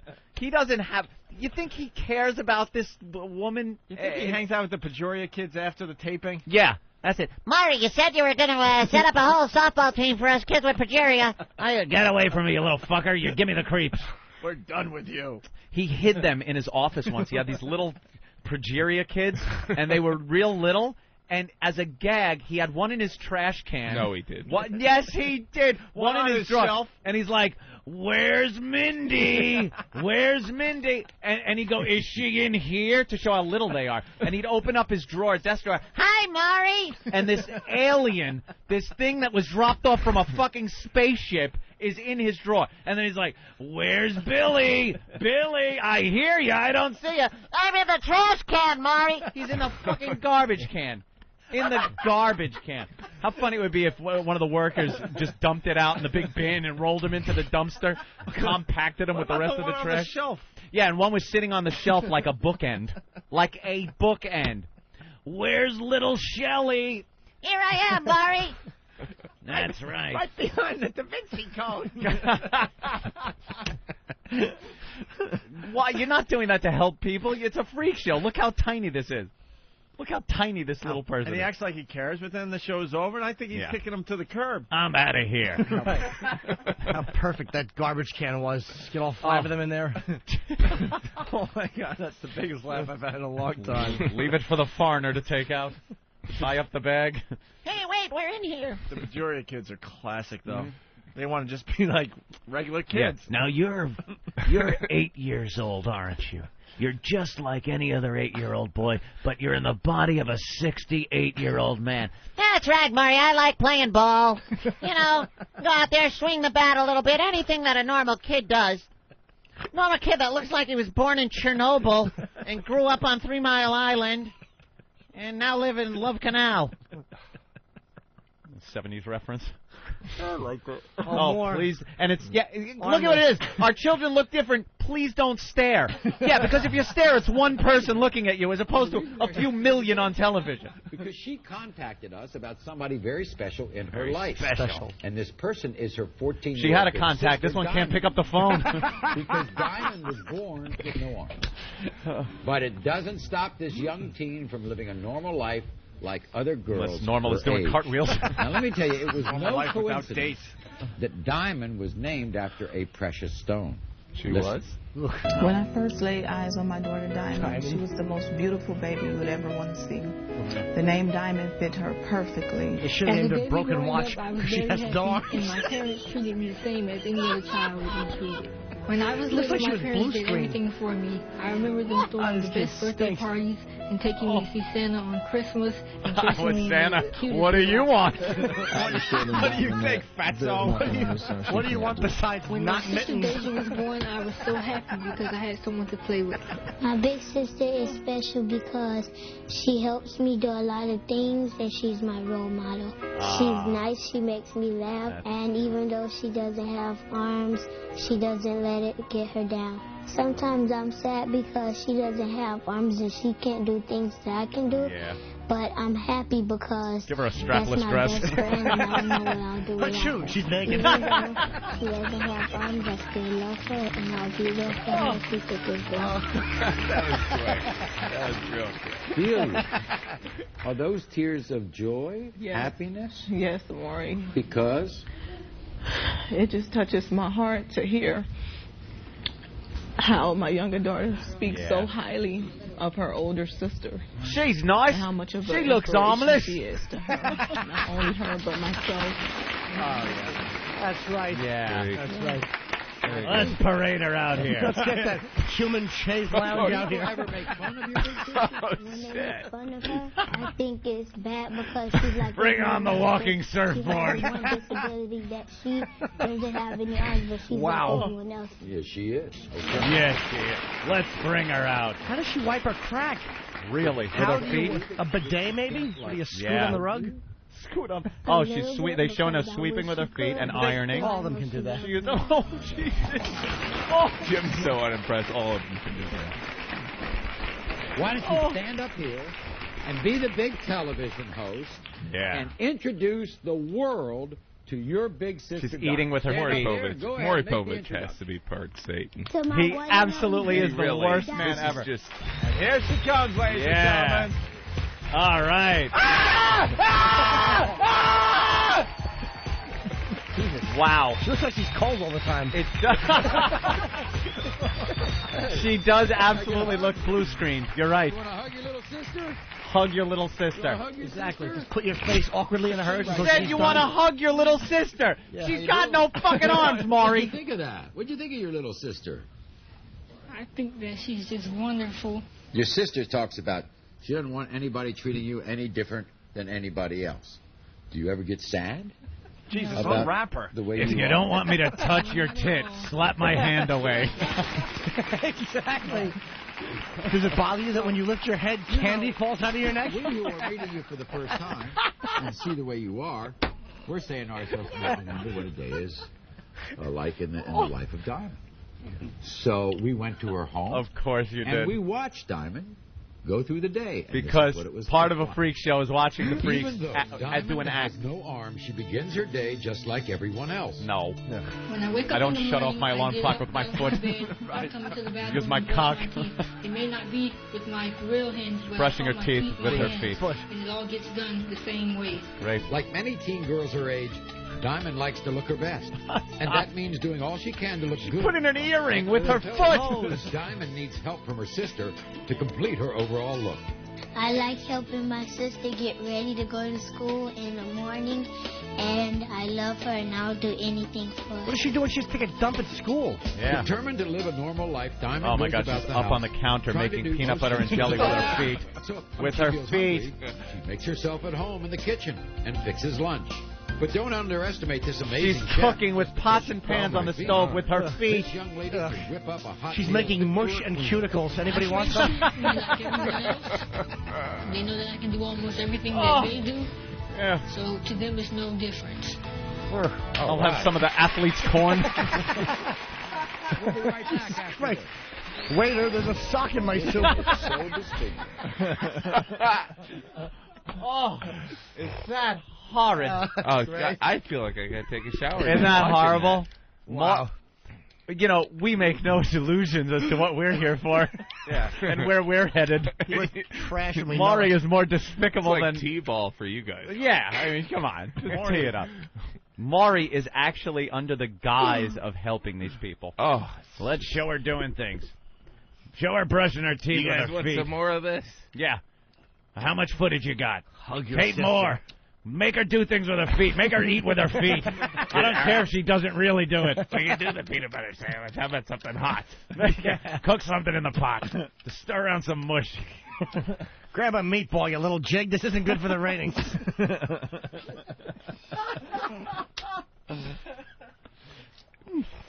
All right, back to our show, the Marco and Aaron show. Golden tickets we were talking about, right? Yes, we were. And Marco and Aaron were brave enough to send in some samples, examples, whatever, of their radio show that they do on cable television. Yeah, it's like some kind of cable radio show. And it's so bad that we needed to hear more. So here, without further ado, is Marco and Aaron talking about crime scene sex. But you were hopeful you were gonna get something. I'm not gonna, dude. She was on There's the other rag, things man. you can do when they're on the rag. Exactly. You could put your finger in her butthole. Hey, you can get a Hummer. That's true. You can get a Hummer. Get your little knob sucked. What's wrong with that? Some people like it messy though. Exactly. The crime scene sex. Sorry, man. Not me. Who doesn't like crime scene? Everyone likes little crime scene sex. I mean, look, I know it's bad and it smells raw. I don't like but chunks you know on my that, junk. You guys had crime scene sex before, right? Lou. Actually, I Okay. passed. You passed. Sure have picked up you on never the had language. crime scene sex? You're effing lying. Hold on. In the heat of passion, yeah. You've had crime scene sex. All right, you know. It's not, dude. I don't know.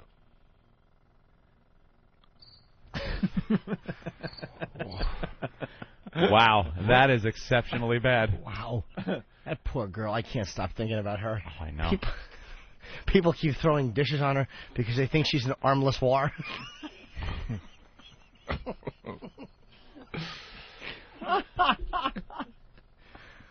Oh, she wanted to joust, but she didn't have a suit of armorless. We got a problem, kids. Who's this? Who's this? Yeah, Opie Anthony and Jimmy. Yeah, who's this? This is Bob, the trucker. Hi, Bob. Hi, Bob. I listen to you. I'm a new subscriber to XM. And I listen to you guys every day. Welcome. Man, it's really sick what you guys are doing. Oh. Why is that? Do you guys have any kids? Let me ask you a question before you go on. I do have a kid. Let me ask you a question. Whoa, let me ask you a question. Hold on. Whoa, let me ask you a question. Go ahead. Maury Povich is exploiting these kids for ratings and parading them on television. What we're doing is just making fun of it, but we're not the ones putting them on television or exploiting them. So the real sick thing is Maury doing what he does. The parents are just trying to get some kind of closure. It's not what we're doing. You're right. He's sick, too. I don't even watch Maury. But, man... you're missing some good TV today. If I had I've got two kids, and if either one of them was born like that, it would just be a crime. Please. For anybody. I absolutely know. I mean, what do you think pillows were made for?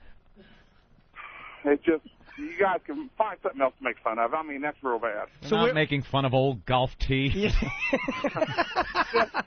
Did you like any of them? Look, I didn't mean to make fun of the human toilet snake. I mean, that was inappropriate.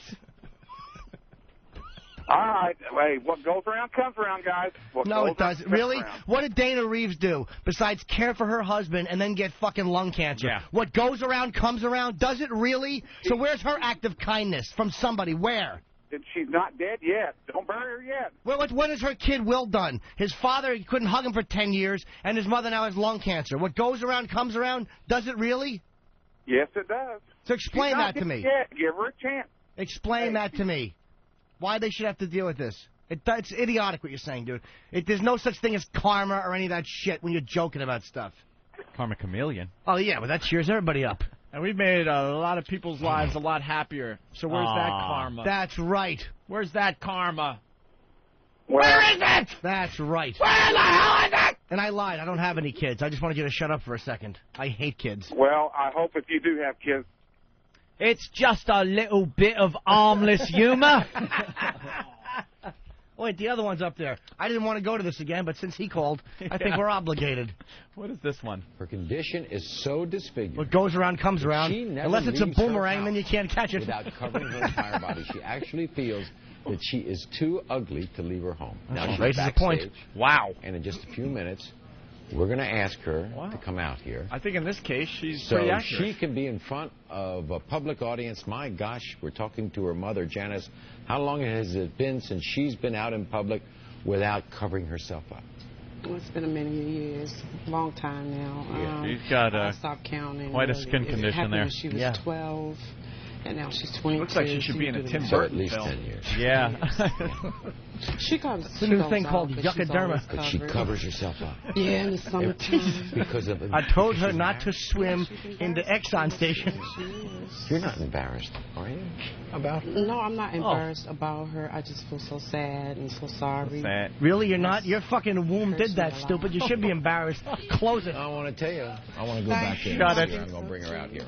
Yeah. Of course you will, Maury's Maury. going to go back and make it okay. Look at the line of shit he's going to give her. Would it be funny if when next time he was with her, he had gloves on? Hi, give me a hug. Yuck, he touches his... You nervous? Look at him touching her. And he's got to do it very, like, he's rubbing her shoulder. Some of my family hasn't seen me this way, and a lot of my friends haven't seen me this way. Just like a burn victim.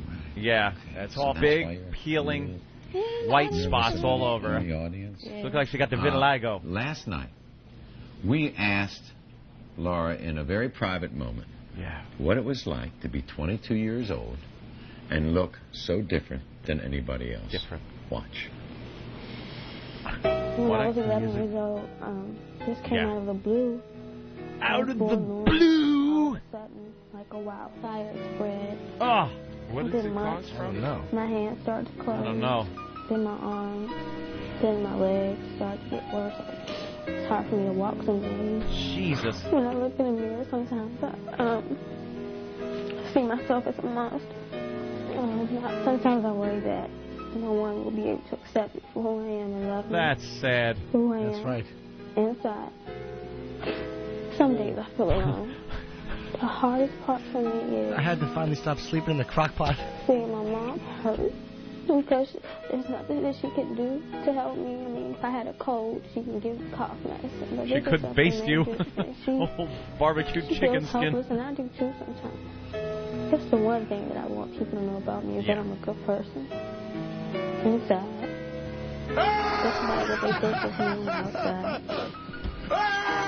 Oh, I thought I know that about you. Her face is unaffected, but man, it's creeping up quick.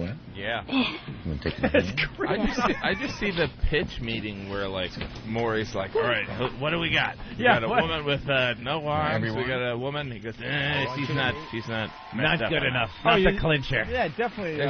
They have meetings. What do we got? And What do we got? Maury kind of has some kind of strange smirk on his face, like, oh, this makes me look good. Yeah. Look at, I'm touching her. Look how good I am. Yeah, look at me touch her. Why is she just, her legs are so skinny, too? Now, Janice, Yeah. you don't know this, Uh-oh. but your daughter has a special message for you. Oh, boy. Let's go to And another she made video. it backstage. Very important to And make this is sure how she people thinks. cry. Here it is. Dear Mommy, no words could ever express how thankful on I it. am to have such a loving and giving mother. We've cried so much throughout these trying years, but no matter how bad my days get, you're always right beside me to help me through. Couldn't get the right, You so tell me I'm that burning for beautiful, you. and you inspire me when I'm about to give up. I love you so much, and I thank God every day that of all the moms in the world, I got you. Yeah. Love, Laura. Yeah, great. Lovely. Oh, that's wonderful.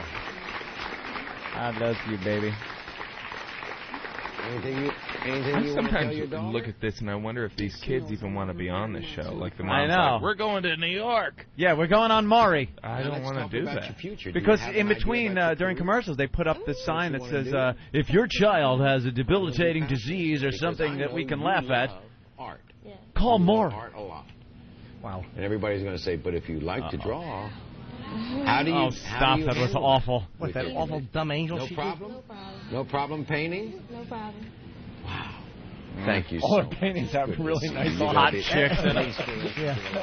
Who's that last one up? All right, that's. She's the queen of long shirts and slacks. Oh. Uh-oh. What is this one? Oh, my God. And we got in the car and Alex cried. What happened? And I cried too. And even though she looks different, she is great. She's just beautiful. What the hell was that? Oh, my God. But she's not as beautiful. I don't know what's happening. God definitely has a sense of humor. Sometimes- She has twins. One is perfectly normal, and the other one... The other one's I Eve. can't Looked watch like a this Jeep. stuff anymore. Looked like the magical Jeep.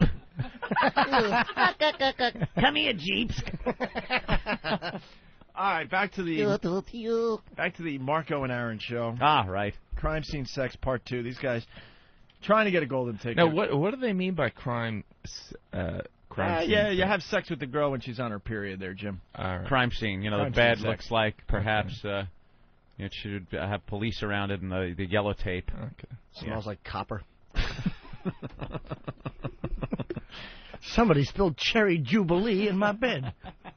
So you never had the clown face? Oh, you're well done. The clown face? Looking That's like some Ronald- nasty. Dude, you're Looking going Ronald off the rock. McDonald. Oh, no. Well, for those who don't Please know what... don't tell me you have. For those who don't know what the clown face is when you eat a girl out when she's on the rag. What, are we vampires here? No, dude. I never done it. I just heard expressions of the clown face. Yeah, You guys never had sex. Who's he kidding? And to all our guests today, good luck, bro. All right. Jim Gaffigan doesn't know that story. Oh, Opie, one of the last people to see Peter Jennings alive. And I was just lucky enough to see Peter Jennings walking through the park one day with his daughter and son, right after he announced that he had the lung cancer, and it was obvious that he was going into hiding. It was really bad. Yeah. And I never thought of that. Words of wisdom. I probably was one of the last people to see him.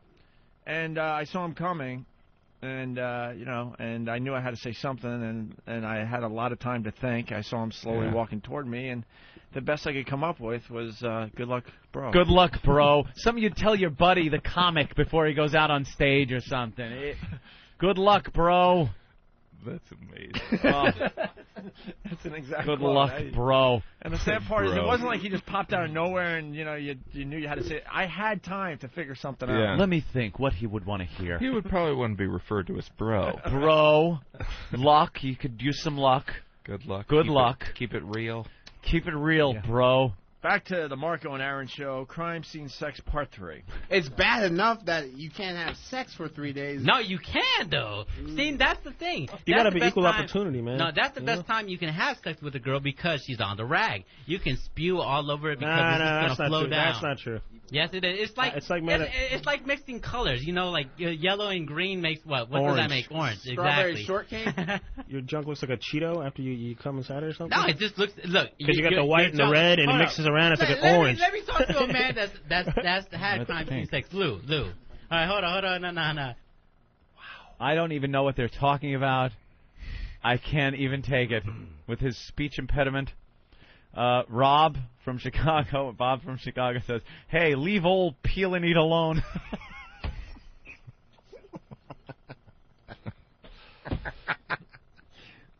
You are a horrible man. Let's say hi to Darren. Oh, wait, more. Oh, no. Hey, Darren. Oof. Hey there. Jesus. What's up, Darren? Yes. What's up? Am I on the air? Yes, Darren, you're what's on ours? the radio. I'm sorry. I had a quick question about the armless girl. Do you think she feels that everyone on the roller coaster is taunting her when it's heading downhill? Now, what is this girl about? She's got this a big cheek. Is that what that is? She's got tumors on the left side of her face. No, not this one. What is it? I got to know what she's I got. didn't realize there was anything wrong until the baby was in my arms. I Looked can't down watch at her this. and her face Why was are you having a baby? But we had no This idea is what just- extent I of her problems Yeah, were it's at pretty that time. awful. I was very scared. Jesus, when I fix realized that. There was Oh, her much nose is more messed up. involved than what we had thought originally. She is the most beautiful little girl. We do To you. No, look she's at Alex, and we have never grasped what the public has seen when they look at our little girl. We went to the store, and the cashier told Alex she could take off her Halloween mask. That cashier was Jimmy Norton. And for Alex, because she truly knew at that time that the public does see her as something different. Take off your We left Halloween the mask. store. She doesn't We have got a in the prick. car, and Alex Yeah, cried. put some makeup on. She looks. And I I cried don't too. know. Maybe I'm blind. I know. I don't see it really. I don't see it's that bad. She makes me feel happy. Oh, if yeah. I'm having a bad day, she just puts a smile on my face. I love her to the Smile moon on and back, your and It's she's like always seeing there a for me kid. during It the just- hard times. She is so It's like she beautiful to didn't me. listen. You held her the first time you could notice that. Why don't you just go and Absolutely. guide a sleigh or We something? didn't know that it was a health issue or a medical dark issue. nose. She was a large baby, so we assumed it was from going through the birth canal. So I just assumed she was severely bruised. Jesus. So I But he got a mine shaft in there with wooden beams? That kid broke her nose with her right cunt, away did she? Because, like, we didn't know, but later, I think most parents feel guilty and Jim Gaffigan is horrified at this display. Horrified. She's a terrific girl. She is. Terrific girl. You probably have a lot of pride in her. Yeah. She's probably shown a lot of courage. She is, and I think she's Maury. amazing if we didn't have to deal with the rest of the world. Yeah. We should all be as proud of her as you are. So let's meet her. Here she is, your loving 13-year-old Alexandra. Aw, poor little kid. That's horrible. It's not that bad. No, it's not. Boring. It's not that bad. It's not that bad. Well, that's what it's all about. She's not that bad, so we don't give her the attention that she rightfully deserves. Oh, yeah, she's kind of messed up. Back to the Marco and Aaron show. Now they get to talk about jerking off at work. Have you guys ever done the job whack? You at the job, you just go to the bathroom. I will make no comments on that. I need to wake up. Exactly. I'm falling asleep in my computer. I'll be right back. I've done the job whack. That's when you know it's bad. No. When you do the job whack. Mine has always been, gosh, that customer was hot. Jesus. No, I see. Mine was for no reason. I was just bored. It was like a lunch break. All right, enough of the Marco and Aaron show. So they're going to get the... Golden ticket She was crying, and he's wiping her tears off with a paint roller. Big face. Terrible. Oh, really? Poor kid. We've got some surprises. Some surprises. At Target are giving you a big back-to-school gift certificate. You go to Target and you buy... Great, that's what someone with a deformity needs at Target. We'll be right back. Put it on your back. Yeah, so the children will know who to throw eggs at. She looks different. Oh. She is Wow. great. She's just beautiful. That has to have a tail. I would bet $100 that it has a tail. Wow, that is something. Jim Gaffigan has left the building, ladies and gentlemen. I need some Wellbutrin. Yeah. Well, Jim's a parent. I mean, it's different when you're a parent. That is None true. of us are parents. Right, we don't have children, and we will never have children. Or souls. If we had children, it would be an awful thing because you know the Lord would be hovering there right at the delivery and just fuck it up. You just zap a few of those crumbs. Oh, awful. No. You think it's funny? Say hello to your armless, fucked up face, burnt kid. Oh, that fat face. Gamefly.com, Anthony. GameFly.com. Ooh. Does it have controls that are foot operated? What is GameFly? Oh, it's the world's leading online video game rental service. Oh. Of course. It's a great service, Gamefly.com. It lets you check out games before you buy them. And then if you want to buy it, you just click Keep It on your game queue, and they send you the mint condition box, the manual, everything just like you bought it in the store, delivered to you all at a great member discount. Oh, that's awesome. That is awesome. That way you're not buying video games and then throwing them away because they stink. You know? That's great. You could have 2 games out at a time. Keep them as long as you want. No late fees. How about that? Only costs $21.95 a month. But you could start with a free 2-week trial, an XM trial. No commitments. You cancel anytime you want. Start playing the latest games you've always wanted to play right now at Gamefly.com. They got over 2,500 titles to choose from. All the platforms you play on: Xbox, PS2, GameCube, Game Boy Advance, and the new PSP. 2 games at a time. No shipping charges either way. Also, keep it as long as you want. No late fees. Gamefly.com, that's GAMEFLY.com/XM, and then plug in XM in the promo code box for your special offer.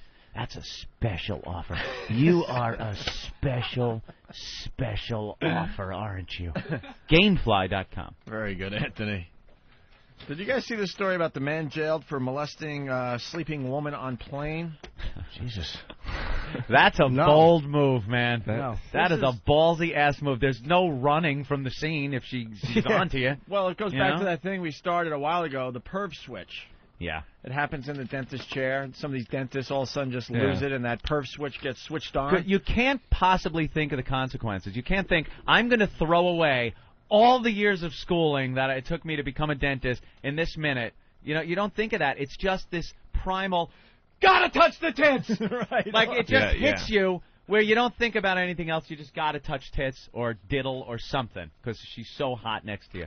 And that's what you got to do. And I guess that happened on the plane? Yeah. Business executive was sentenced on Thursday to 7 years in prison for sexually assaulting. 7 years? Wow. Let me get these reports out. I need the boss has to. That's why I'm working on this flight. Tits!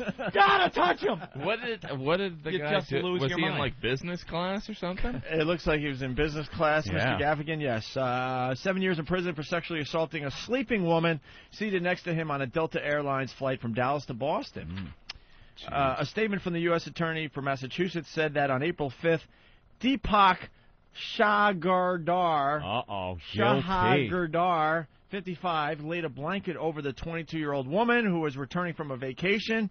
So he puts the blanket over, then he unfastens her seatbelt, unbuttoned her pants, and assaulted her by touching her genitals. Hell yeah. Genitals. God, He touched her genitals.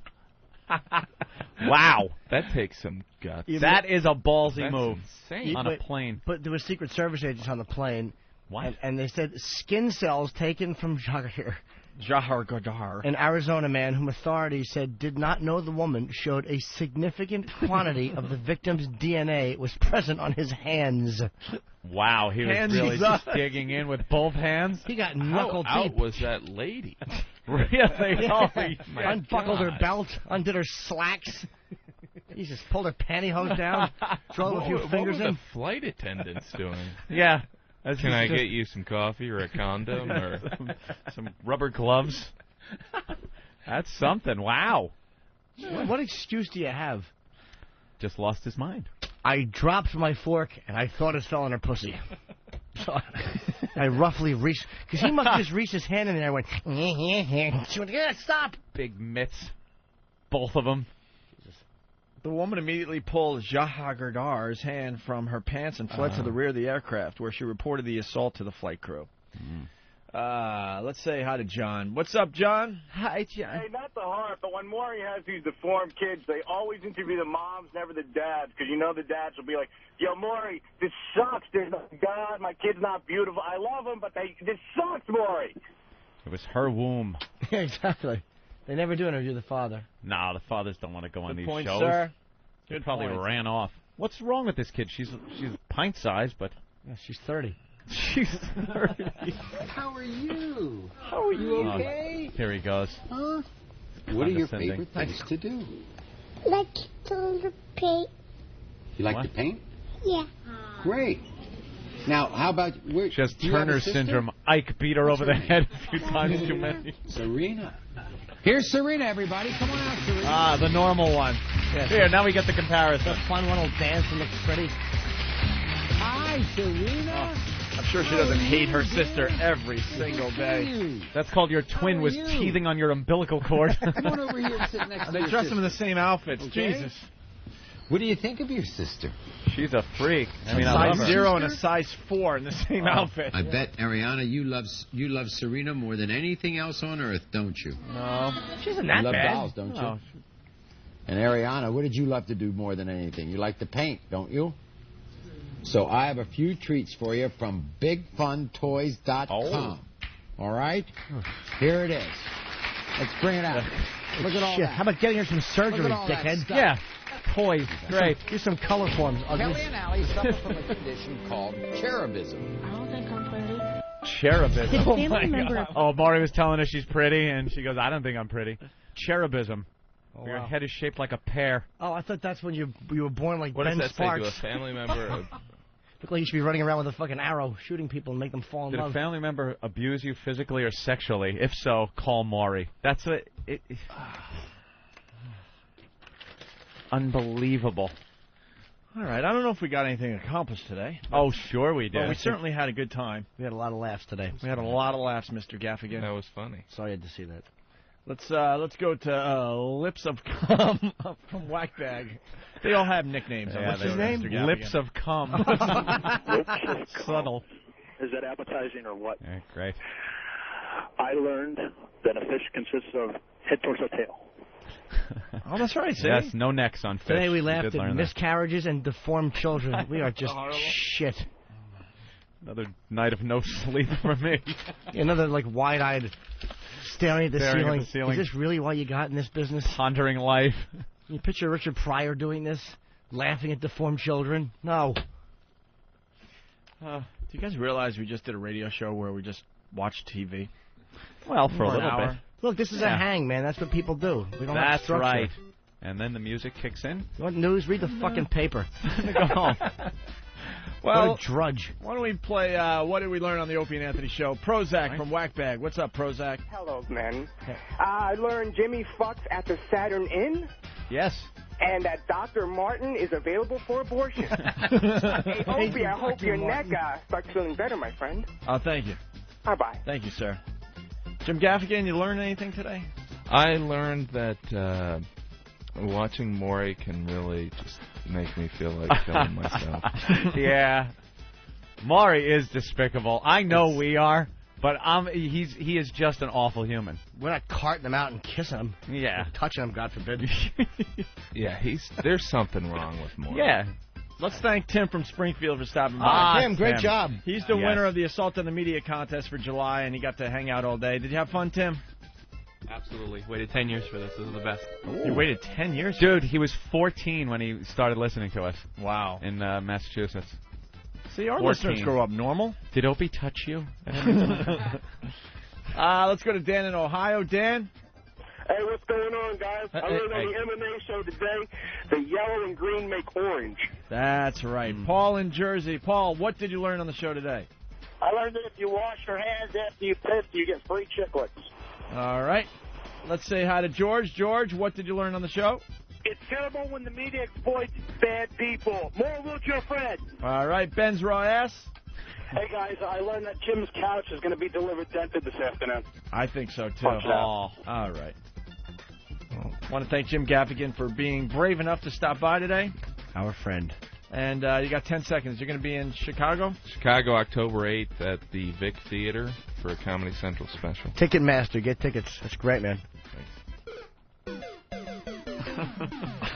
No. Podcast, the Opie and Anthony Show.